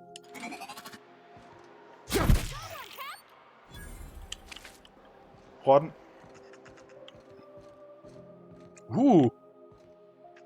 Jeg kan hacke dør. Men jeg skal ikke bruge alle mine hacking-ting, fordi jeg skal faktisk bruge det til at hacke en anden dør. Jeg har lovet ham der, Vækker Max, at vi skal hacke noget til ham. Så må vi jo gøre det. Lost Hope. Det her er en virkelighed med barn endnu. Lad os se, hvad der kan. Du må se på det på et tidspunkt så. Det er på Game Pass. Du skal også vide med Mass Effect. Ja, det er rigtigt. Jeg vil sige, det er farligt at starte på det her. Do we get a table? Stand in a corner? Nå, du har ikke drukket før. Det er rigtigt. Jeg skulle ikke have taget dig med, faktisk. Fordi du kommer til at være totalt nar lige om lidt, når de skal til at have kæreste til.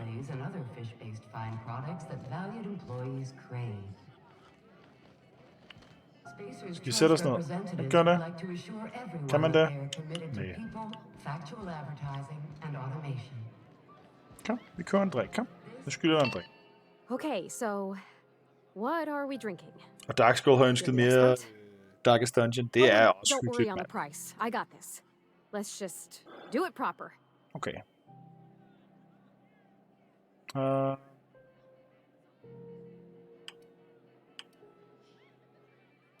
Nej, jeg har ikke perception nok. Skal vi ikke starte hen stille og roligt med noget vin? Tror vi hun er en vinpige? Ej, du er en ølpige. Oh, beer. Lad os fucking prøve. Lad os starte med det. Yeah, I can do that. Beer can be good. I bet. Welcome to a favored pastime of the common masses, Ms. Holcomb. I myself don't imagine you'll care for the flavor. This tastes like the underside of a boot. People drink that for fun? Oh, Captain. Jeg er enig. Jeg kan heller ikke lide. Jeg synes, øl smager... Ej, man skal ikke sige, at jeg ikke kan lide øl. De fleste øl, synes jeg ikke er super duper gode. Sådan det virker history. Okay, I'm pining for June Lay something fierce. Du falder snart i søvn? Det er helt fint. Så godt, mand. Du har sikkert haft travle arbejdsdage og helt pisset, jo. Ikke? Jeg har taget en pjek i dag. Jeg synes, jeg havde hovedpine i morges, og den gad ikke fuck af. Så mig og Nadja, vi ryddede op i det her rum.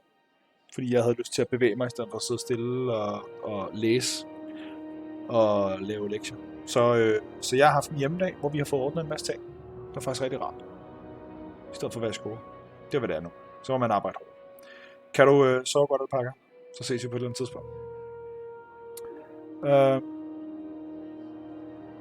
Whining, det er lidt det, hun gør. Enjoying a drink with your friends. Yeah. I guess we are that, huh? Friends. Friends give each other counsel, right? What do you think I should do about Junlei? Because I feel about as aimless as an automech with a busted nav chip. Jeg synes, hun skal snakke. I give counsel to plenty of folks I don't consider to be friends. If you need an ear, Ms. Holcomb, I'm listening. De havde en forbindelse i starten.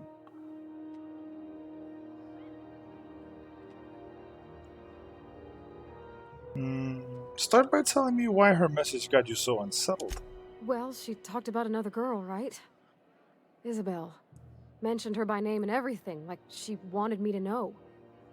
Ja. Maybe I've been making a right fool of myself this whole Kan også være time. hendes Maybe she's mor. not interested after all. Hun sagde, at hun mistede sin mor. Yeah, what did she actually write in the message? It was real long and rambly. She was telling me a story about her dad, how a lady named Isabel did all sorts of things to try to win his favor. This Isabel lady never quite managed to get her dad's approval, but they carried on anyways. Made something good out of a bad situation. Then it all went down the tubes. Do you think Junlei still has feelings for her? Det kan være alt muligt, dude. Spørg lige. Det er irriterende, at jeg ikke har perception nok. Dammit. Det er også tarveligt, de skriver det. At der er sådan en, du ved... Nej, det kan du ikke. Du er ikke perception. Du har ikke opdaget det her. Det er ligesom, når man som DM i Dungeons & Dragons siger, hvad er din passive perception? Og de så siger sådan, den er 12. Nå, okay, men så ikke noget. Det er også, altså... Nu ved jeg, hvordan folk har det, der jeg gør sådan. Fordi jeg synes, det griner, der gør. No, I don't think so. Well, maybe she just wanted to let me know her preferences. In a less awkward way. But that made it more awkward. I need another drink. Right now. Before I lose my nerve.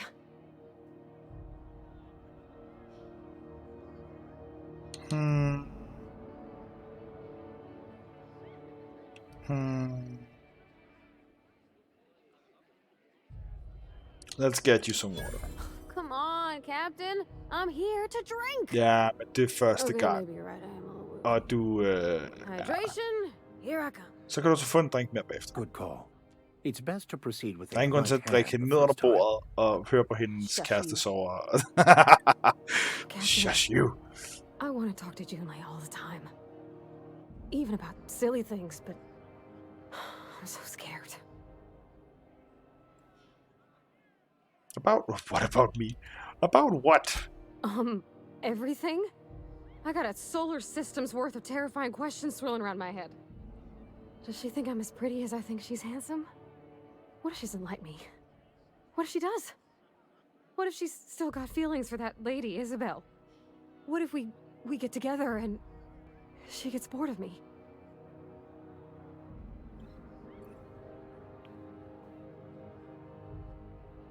Fuck if I know, I'm just here for the booze. Jeg elsker de svar, man kan lave.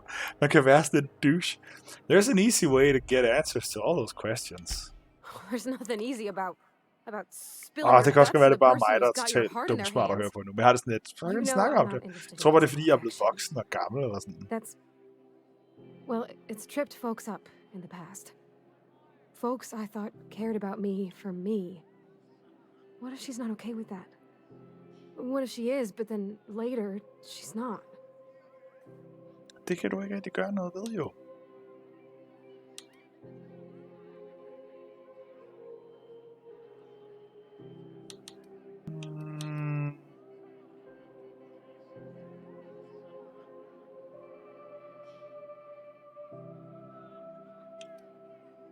Okay, ja, det kan du ikke styre. What do you mean, Captain? Det kan du ikke styre. Hvis du prøver, du bliver sindssyg at prøve at styre, hvordan han har det. So I should just be myself? You sound like my dad. It's sweet. Gosh, I don't know that I got that in me. Sometimes I feel real mean inside, Captain. I think ungenerous thoughts. Det gør vi sgu nok alle sammen. Ja, præcis, we all do. I suppose so, but I want to be my best self for her. A good person, worth caring for. Well, Captain, this has been a whole lot. I got just... Wow. So much to think about. So are you gonna ask her? Oh gosh, I don't know, Captain. Do you think I should?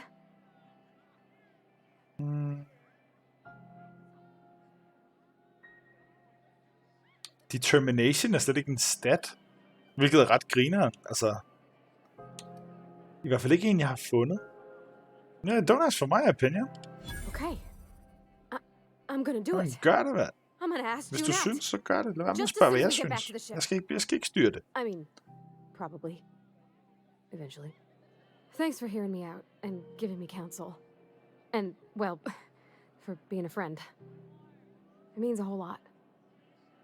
You're good people, Captain. Well, it's not like I could be elsewhere. Nor am I capable of neglecting a wayward lamb in need of guidance. Han er lidt, selv når han er venlig, så er han lidt All right. bums. Thank you guys. You're real good friends, you know that? I wish there was a place we could all live quiet. Jeg er glad for, at jeg har vikaren med til den her. Jeg var ikke klar over, at de her personlige samtaler, man skulle have med for eksempel hende her, at den anden companion, der var med, ville være en del af det. For så er jeg ikke sikker på, at jeg har taget ham med. Så har jeg nok taget måske Felix, fordi jeg tror, han ville kunne sætte sig ind i situationen bedst. Måske Ellie, fordi hun virker rimelig cool. Og jeg tror, hun ville have lidt de samme holdninger, som jeg havde. Sådan lidt, du ved, fucking gør det. Bare gør det, hvis det, du ved, føles rigtigt, eller føles godt, eller sådan noget. Men nu var det ham, jeg havde med, og så var han en del af samtalen. Og det er sjovt. Det er rigtig sjovt. Men jeg tror, jeg kommer til at tænke meget over, hvem jeg vælger at tage med til de her situationer. Okay. Tag hende tilbage til skibet. Det skal vi have gjort, men det tror jeg ikke, vi skulle endnu. Jo. Nej, først skal vi se, om vi kan komme ind på den der terminal til Groundbreaker og hjælpe Vicar Max med det der. Fordi der hænger vi lidt i bremsen. Men nu har jeg levelet lidt sidst, og equippet nogle andre ting siden sidst. Så. Sneaky. Shoes Creek. Vi fucker herind. God! Dammit, Leroy.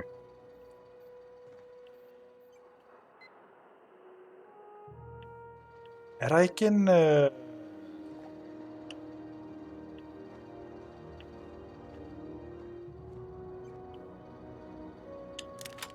Ups. Hvordan i alverden forsvandt alle de her ting?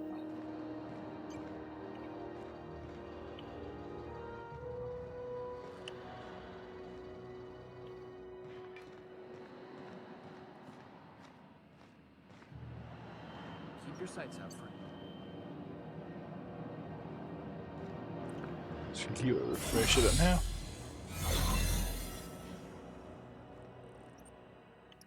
Så jeg kan ikke rigtig... Normalt så plejer der at være en anden vej, men her der er det seriøst bare... Eller er det fordi vi skal have ham over til den her terminal? Gider du flytte dig? Nej, det er det, jeg skal derind. Jeg har bare ikke fundet ud af, hvordan endnu. Det skulle ikke undre mig et skid, hvis der var en bedre vej. Det ligner dem ikke at lave det som sådan ens... Det bliver spændende at se deres interaktioner i fremtiden. Ja, meget! Fordi jeg tænker...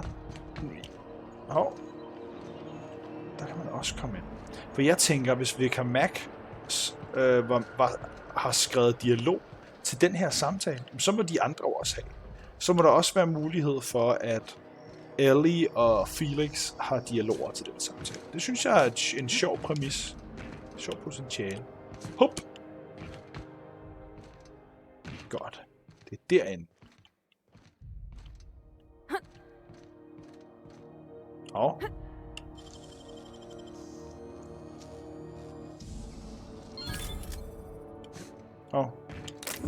Okay, det var ikke så vigtigt. Jeg håbede lidt på, at der var noget fedt.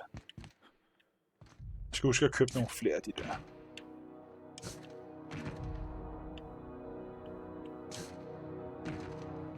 There must be a way in. Hopsan. What the fuck is this? Pulse hammer. Wow. Hold da op. Hold da op.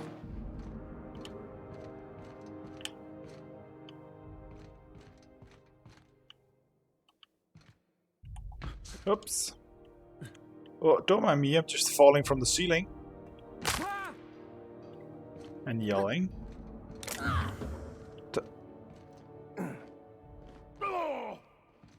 Selvfølgelig hopper I jo bare med, det er klart. Hvis jeg er en idiot, der falder ned, så skal I jo også bare springe ned.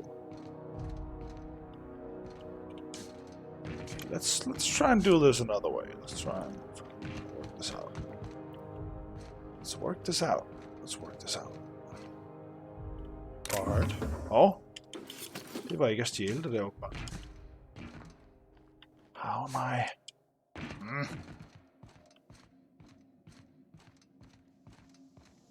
This is Halcyon News. We interrupt your regular scheduled advertisement. News. Fuck jeres news. Jeg vil have en nøgle eller et eller andet, så jeg kan komme fucking derind. Hov! In these profitable times, we need only look to one another to find examples of honest labor and earnest work. Det var ikke nogen, du så. Det var ikke nogen, du så. There are those who cheat and swindle their way. Betyder det, at jeg kan komme ind og få fat i det der science-våben herinde i Rest and Go nu, fordi jeg lige bøffede den? Haps.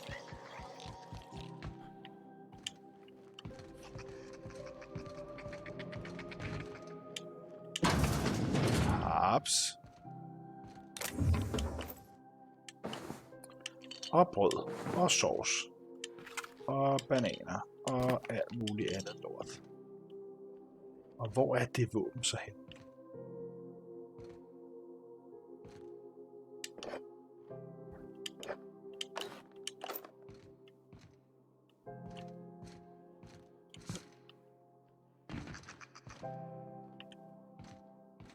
Skulle det ikke have været her?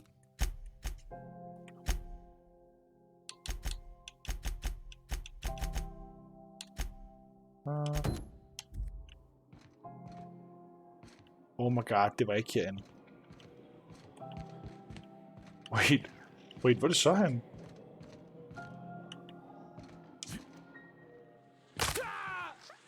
What? Not a peep from me. Wow. Alright, det har jeg slet ikke set alt det her.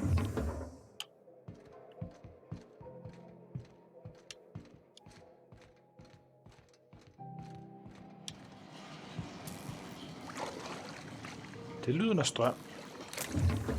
Det lyder som strøm. Det er bare et dårligt tidspunkt at være i vandet, hvis det lyder af strøm. Det der. Wait, what? Where the fuck am I? Medical bay.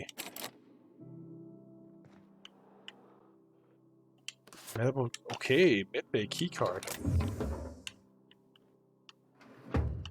Wait, er jeg inde og loote alt deres medbay stuff? Ah, det gider jeg, det er dårlig stil.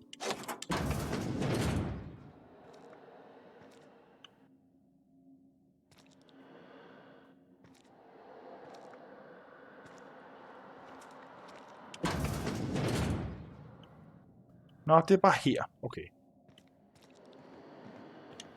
Det var sgu da noget af en omvej ind. Det er det, jeg mener, at der må sgu da være veje ind. Altså, så må der også være en måde at komme ind til den der fucking security terminal der. There must be a better way.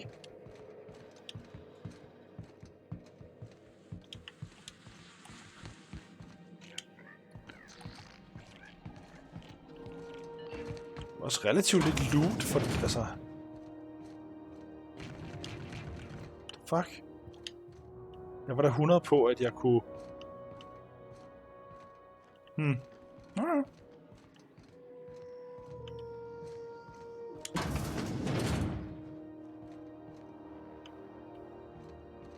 Hej.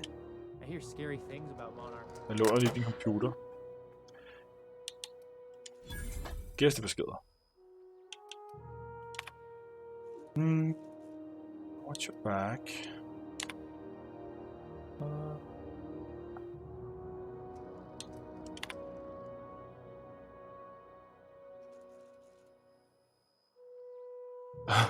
Galactic mushroom is a acceptable flavor for Rizzo beverage. Even if we pursue the idea, the samples you sent us were dangerously hallucinogenic. The unopened package alone caused mayhem in our receiving bay. Please do not reach out to us again. Idiot.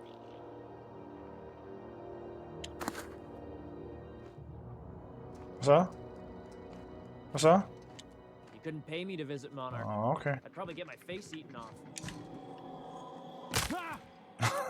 Jeg ved ikke, hvorfor jeg skal parkour ud over der. Okay, så vi kom ikke derind. Og vi kan heller ikke komme derind. Jamen, så må det må vente, så det er jeg ked af. Hvad med dig? Can I find a job? Maybe. Most of the shipping traffic in the system passes through Groundbreaker. Every couple Kan of du ikke months, hjælpe mig we ind even på en get a eller anden big måde? interstellar freighter. Two biggest operations are the board. That is, Halcyon Holdings and Sublight Salvage. But there are independent operators around the promenade deck. Most of those jobs are going to take you off station, though. I'm looking for Commandant something Sanita local. might have a couple of folks she needs killed. Bad folks, I mean. Not regular folks. She'll be at the security desk behind me. Okay. Happy to help. That's my job, after all. Cool. You're real good at it, too. Well, thank you, miss. It's nice to be recognized. Yep. Hun er så sød. Can we move this along? I have a certain matter I'd like to attend to, Captain.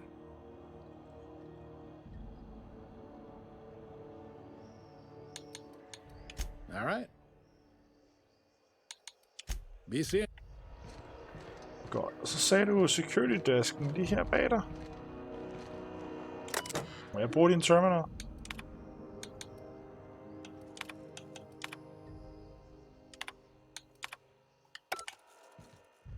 Det så du ikke.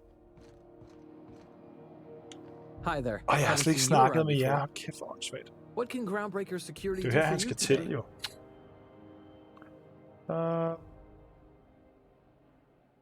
Hvad laver du? This is the security desk, sir.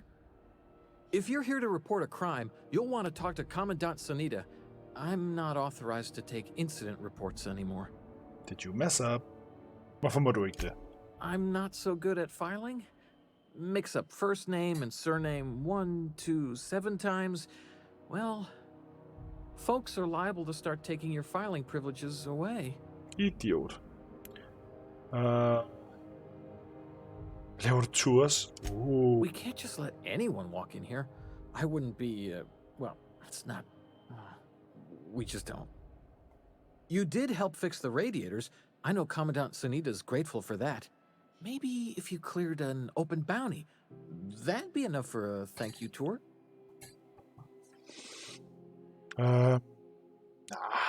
Already handled a big problem for the station, Lee. You can trust me. All right, I guess. Lee, come on, In and out, Lee. though. Just try not to do any shady stuff. I'd like to keep my job. Jeg gør ingenting, jeg ikke må. Wait. Står de allerede derinde? Okay. Nu er der ikke restricted mere. Ej, hvor sjovt. Nå, det var den tur What der. can Groundbreaker Security do for you today? Jeg spørger dig lige That's what I'm here for, sir. Hvad var der med den tur der? Mange fragter, der kommer igennem. Less than there used to be. Fewer freighters passing through these days. I spend some shifts just listening to the wireless. Hvorfor det? Search me? I mean, don't search me, because that's my job. Get it? I reckon you'd have to ask the folks in Byzantium. Bet you got seized contraband from all over the system locked up back there. Sure, and stuff from outside the system too, off the interstellar freighters. That's why we also have so many armed Mardettes on duty here. What if some of that's contraband and I'm here to claim it? That'd be awful weird. On account of you should be locked up back here too then. No. All right. Back to my other questions. Unless you're here to file an incident report or to inquire about the bounty posting, I must kindly ask you to clear out. The Mardet's offices aren't for leisure time nor loitering. Har fået lov. So what's it like working security detail on a space station? Do I look like your gossipy best friend? While I'm on post, I take my duties real serious. I would have no qualms whatsoever escorting you to a cell. Understand? Hun er hans modsætning. Fine. Then get to business or get moving. What bounties do you have available? Got a hot one for you. Captain Gunnar McRed. Just 26 hours old. The posting, that is. Not the criminal. Allegations include several counts of flying under the influence, carrying open alcoholic containers, failure to pay docking fees, resisting arrest, Det var and ham, assaulting not one but 2 officers. Det var ham, jeg snakkede med. I can see why he's wanted dead or alive. Dreadful, ain't it? Such blatant disregard for order. It's a real problem in the youth these days. It's true enough that he ain't particularly deadly, but the interest on each fine being compounded as they are means he'll be paying with his life insurance. Only way to cover it. Last tip we got pointed toward the back bays. You want the reward? Do the legwork. No, I'll take the post. You and about 6 other enterprising mavericks. It's only a matter of time before someone brings me McRed's head, or his lucky lighter, as proof of kill. Ooh. I do hope you're the lucky hunter, though. Good luck and skip speed to you. Jeg har allerede snakket med ham. Hvis vi gør det, så kan det jo være, at vi kan snakke os. Wait. Wait. Wait. Wait. Wait. Hvorfor leder... Wait. Wait. Locate a security terminal on the ground.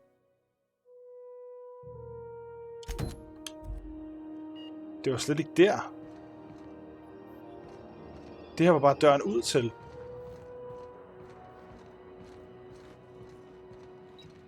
Den var derinde. Der kunne jeg heller ikke komme ind. Det kan jeg nu, fordi han har låst alt op, fordi han er en stor idiot. There it is. Just yank the drive, and I'll do the rest. Det gør vi. Confiscated goods. Security logs. Still no clue why Hawthorne associates with that board snake. Now that we have the data cartridge, I can finally find out where that scholar I'm looking for ended up. Skide godt. Vi er ude. Vi er ude. Lad os tage hendes lille mission og få fat i ham Red der. Ikke Red. MacRed hedder han der. Science weapon. Det er ikke så vigtigt endnu. Her. Lad os prøve at snakke med ham. Også fordi nu har vi snakket med ham før. Vi er blevet lidt buddies med ham. Han synes jeg er okay. Så hvis vi nu siger til ham, hey, bare giv mig lighter. Ikke? Så lad de der være. Så tror de, du er død. Måske endda, at du kan, klippe dit grimme hår af og sige, du hedder Jens. Og så kan det være, at du kan komme ud herfra. Ligesom Felix gjorde, ikke? Don't be an idiot, dude. Kan du ikke sige det til ham?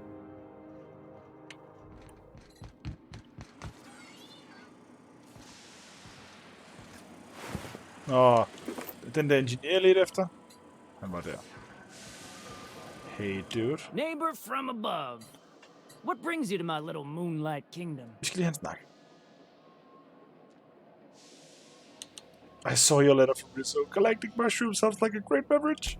They rejected it again, didn't they? Damn it! I thought I could take my fungus garden and go corporate. Jeg har kun været i gang i små 3 timer og 20 minutter. Maybe I'm better off. Rizzo's wouldn't know innovation if it bit him on their backsides. Hun er så sød ved alle der. Hun er så vild. Don't let him get you down. Kind of you to say, engine gal. You're a lighter in dark times. Og så Mikkel. Jeg nåede ikke at se det hele i går. Jeg faldt i søvn, mens du streamede. Men jeg kunne se på klippene, at det gik ligesom da jeg spiller nærmest. Listen to the fire of those convictions. This one's hungry for justice. Ja, prøv at høre. Jeg vil claim rewarden på dig. Alive or dead. Rare or medium. What's it gonna be? How do you want me cooked, bounty hunter? De skal slet ikke slås. Det er slet ingen grund til. No need for violence. Give me your lighter and the bounty disappears. My flame? Shit. Little flick here got me started on the pyro path. Fine. He's yours. Vi får den. Give him a good home. Don't worry, Mr. McRed. We'll treat Mr. Flick extra nice on account of he's your friend. You call your lighter Little Flick? I'll miss my baby pyro, but it beats losing my head. Han er også bare helt deadpan. What the fuck is going on? One of a kind.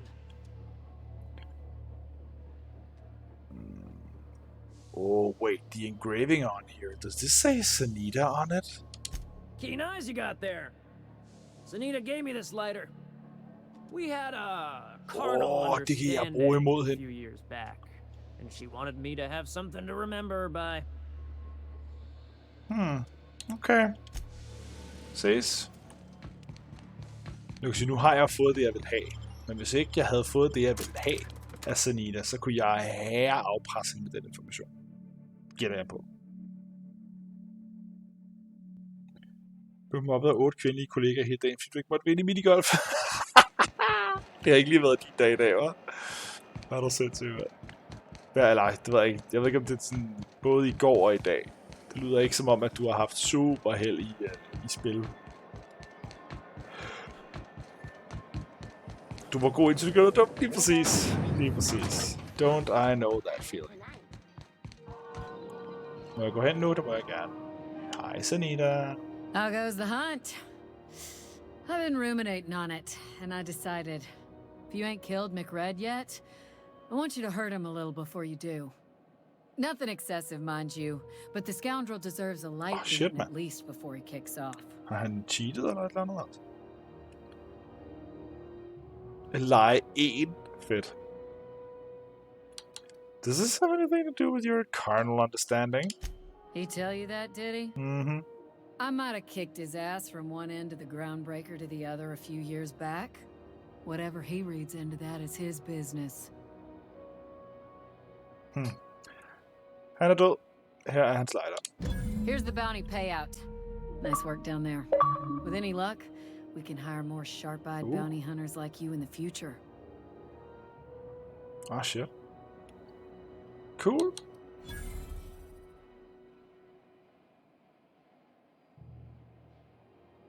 Smed sejren på sidste hul med 8 slag. Ej, så er du også virkelig fucket op. Hvor spillede I hen? Nu er jeg nysgerrig.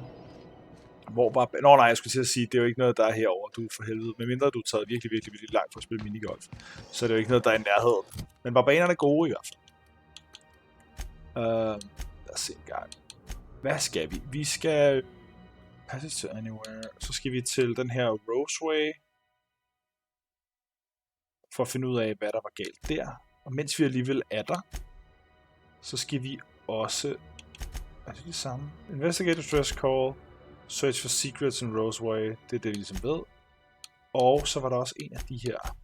Ja, find en asset steeper i Roseway også. Vi har 3 opgaver i Roseway. Hey, be careful with those crates, huh? Saxil. Danmarks ældste bane. Meget specielt. Okay. Sejt, mand. Elsker minigolf.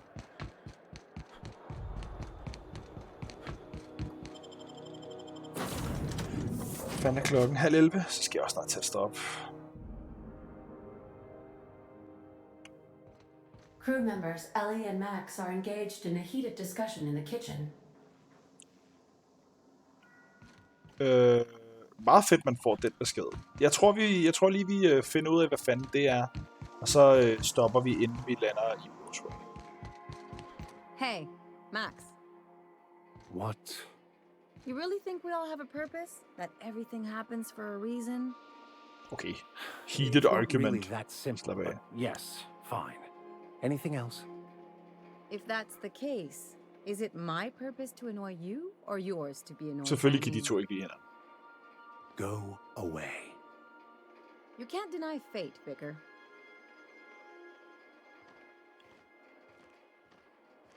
Okay.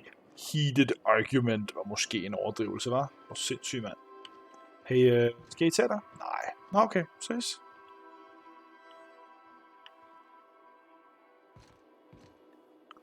Du sidder der. Good to see you, boss. Har du noget at snakke om? Nej. Hvad med dig? Har du noget at snakke om? Got it.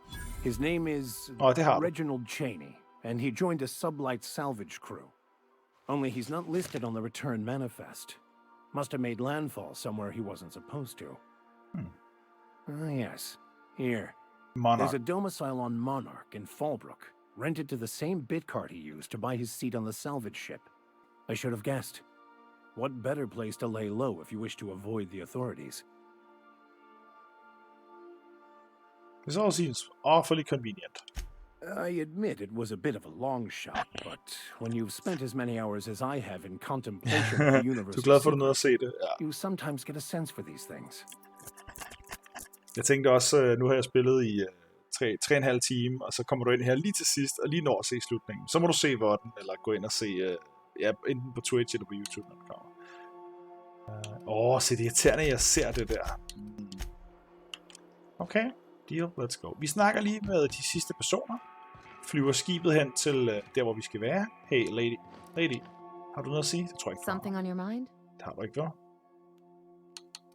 Nej. Men Parvati, vi skal lige snakke. Jeg har på fornemmelsen, du har noget at sige. Og så flyver vi til Rosewood, eller hvad den hedder. Og så... Jeg træner mine ankler. Flyver vi til Rosewood, og så slutter vi det. Har du lavet en Holmegård? Ja, næsten faktisk. Hey, Captain. Holmegård var herinde tidligere, lavede en lydeffekt, og så hørte jeg ikke mere fra ham. I did have fun, and I tried some things I never would have otherwise. And I don't feel it today. I guess that water must have worked. Husk at drikke I'm vand. glad I had you Husk at looking drikke after me. vand. Husk at drikke vand, ellers får du herretårne.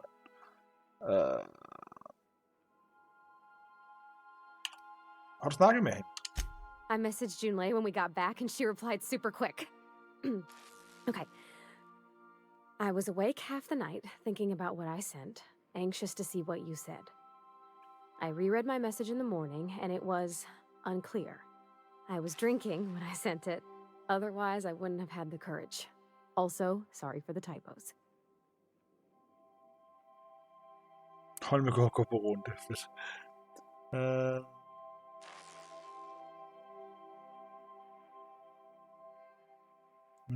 Okay, not bad so far. I've ruined things in the past because I didn't say things I should have, like, I've met someone who's become special to me. I want to be honest with her, so if she feels the same about me, there won't be any surprises. Okay. Ja, mega. Du vil også gerne se Descenders. Det er bare med at få jeres point kastet afsted nu, inden vi slutter.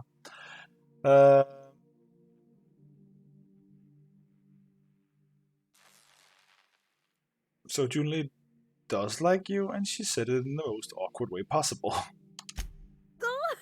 Isn't she sweet? Like one of those two-bit romances where one soul's all stiff and formal, and I should be glad to perhaps take hold of your hand, miss. Jeg ved ikke, om der ligger stemme I til ought hende to der, go men hun write lyder it lidt back. bekendt. I mean, I already did. Twice. But anyhow, thanks for taking me out, Captain. Of course. You're cool, and I like you. Hun er fed. Hun er fed. Super duper likable karakter. Og stemmeskuespilleren gør meget til det. Hun er mega behagelig. Okay.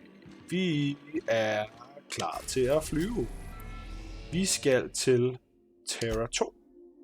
Nå, det er samme sted som Edgewater var. Der er også bare en Roseway. Så nu flyver vi til Roseway. Så gemmer vi. Så må vi se, hvad fanden der foregår. Yes. Så er det det. Så gemmer vi på Adas fjes her. Bum. Bum. Bum. Det var kraftedeme hyggeligt, mand. Så hopper vi lige over. Bum. Fordi jeg skal huske at rate nu. Ligesom vi gjorde sidst, så rater vi nogen, og så ser vi, om det er godt. Jeg kan godt lide at rate folk, jeg ikke har nogen fucking anelse om, hvem er. Det eneste krav, jeg har, det er, at de streamer på dansk, og de streamer et eller andet anderledes. Så lad os se, om vi kan finde noget fedt. Hvis I har forslag, så fyrer I dem også bare af. Jeg håber, I har hygget jer. Jeg synes, det var skide hyggeligt. Jeg kan skide godt lide det her spil. Det kommer jeg til at spille mere. Og lad mig lige hurtigt, inden vi spiller. Jeg er nødt til at lige kigge, hvor meget. Descenders er over 50% raised. Det overrasker mig faktisk lidt, at I gerne vil se mere af det. Men omvendt, så har I også lige fået lov at se bare lige en lille smule af, hvad det er. Det er ret fedt. Så måske det er ikke så overraskende alligevel. Lad os se. Er der virkelig ikke nogen, der spiller noget, der ikke er det, som alle plejer at spille? Er der ikke nogen, der streamer noget spændende? Lad os se. Det kunne jo være, at vi kunne finde noget hyggeligt. Det er også fredag, så der er også mange drukstreams og sådan noget. Som nogle af jer ved, jeg kan godt lide folk, der spiller noget lidt anderledes.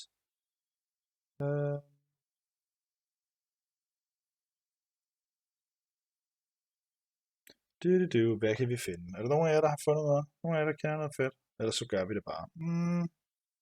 Jeg skulle lige sige, at spil kender jeg, men det er fordi, jeg fandt mig selv.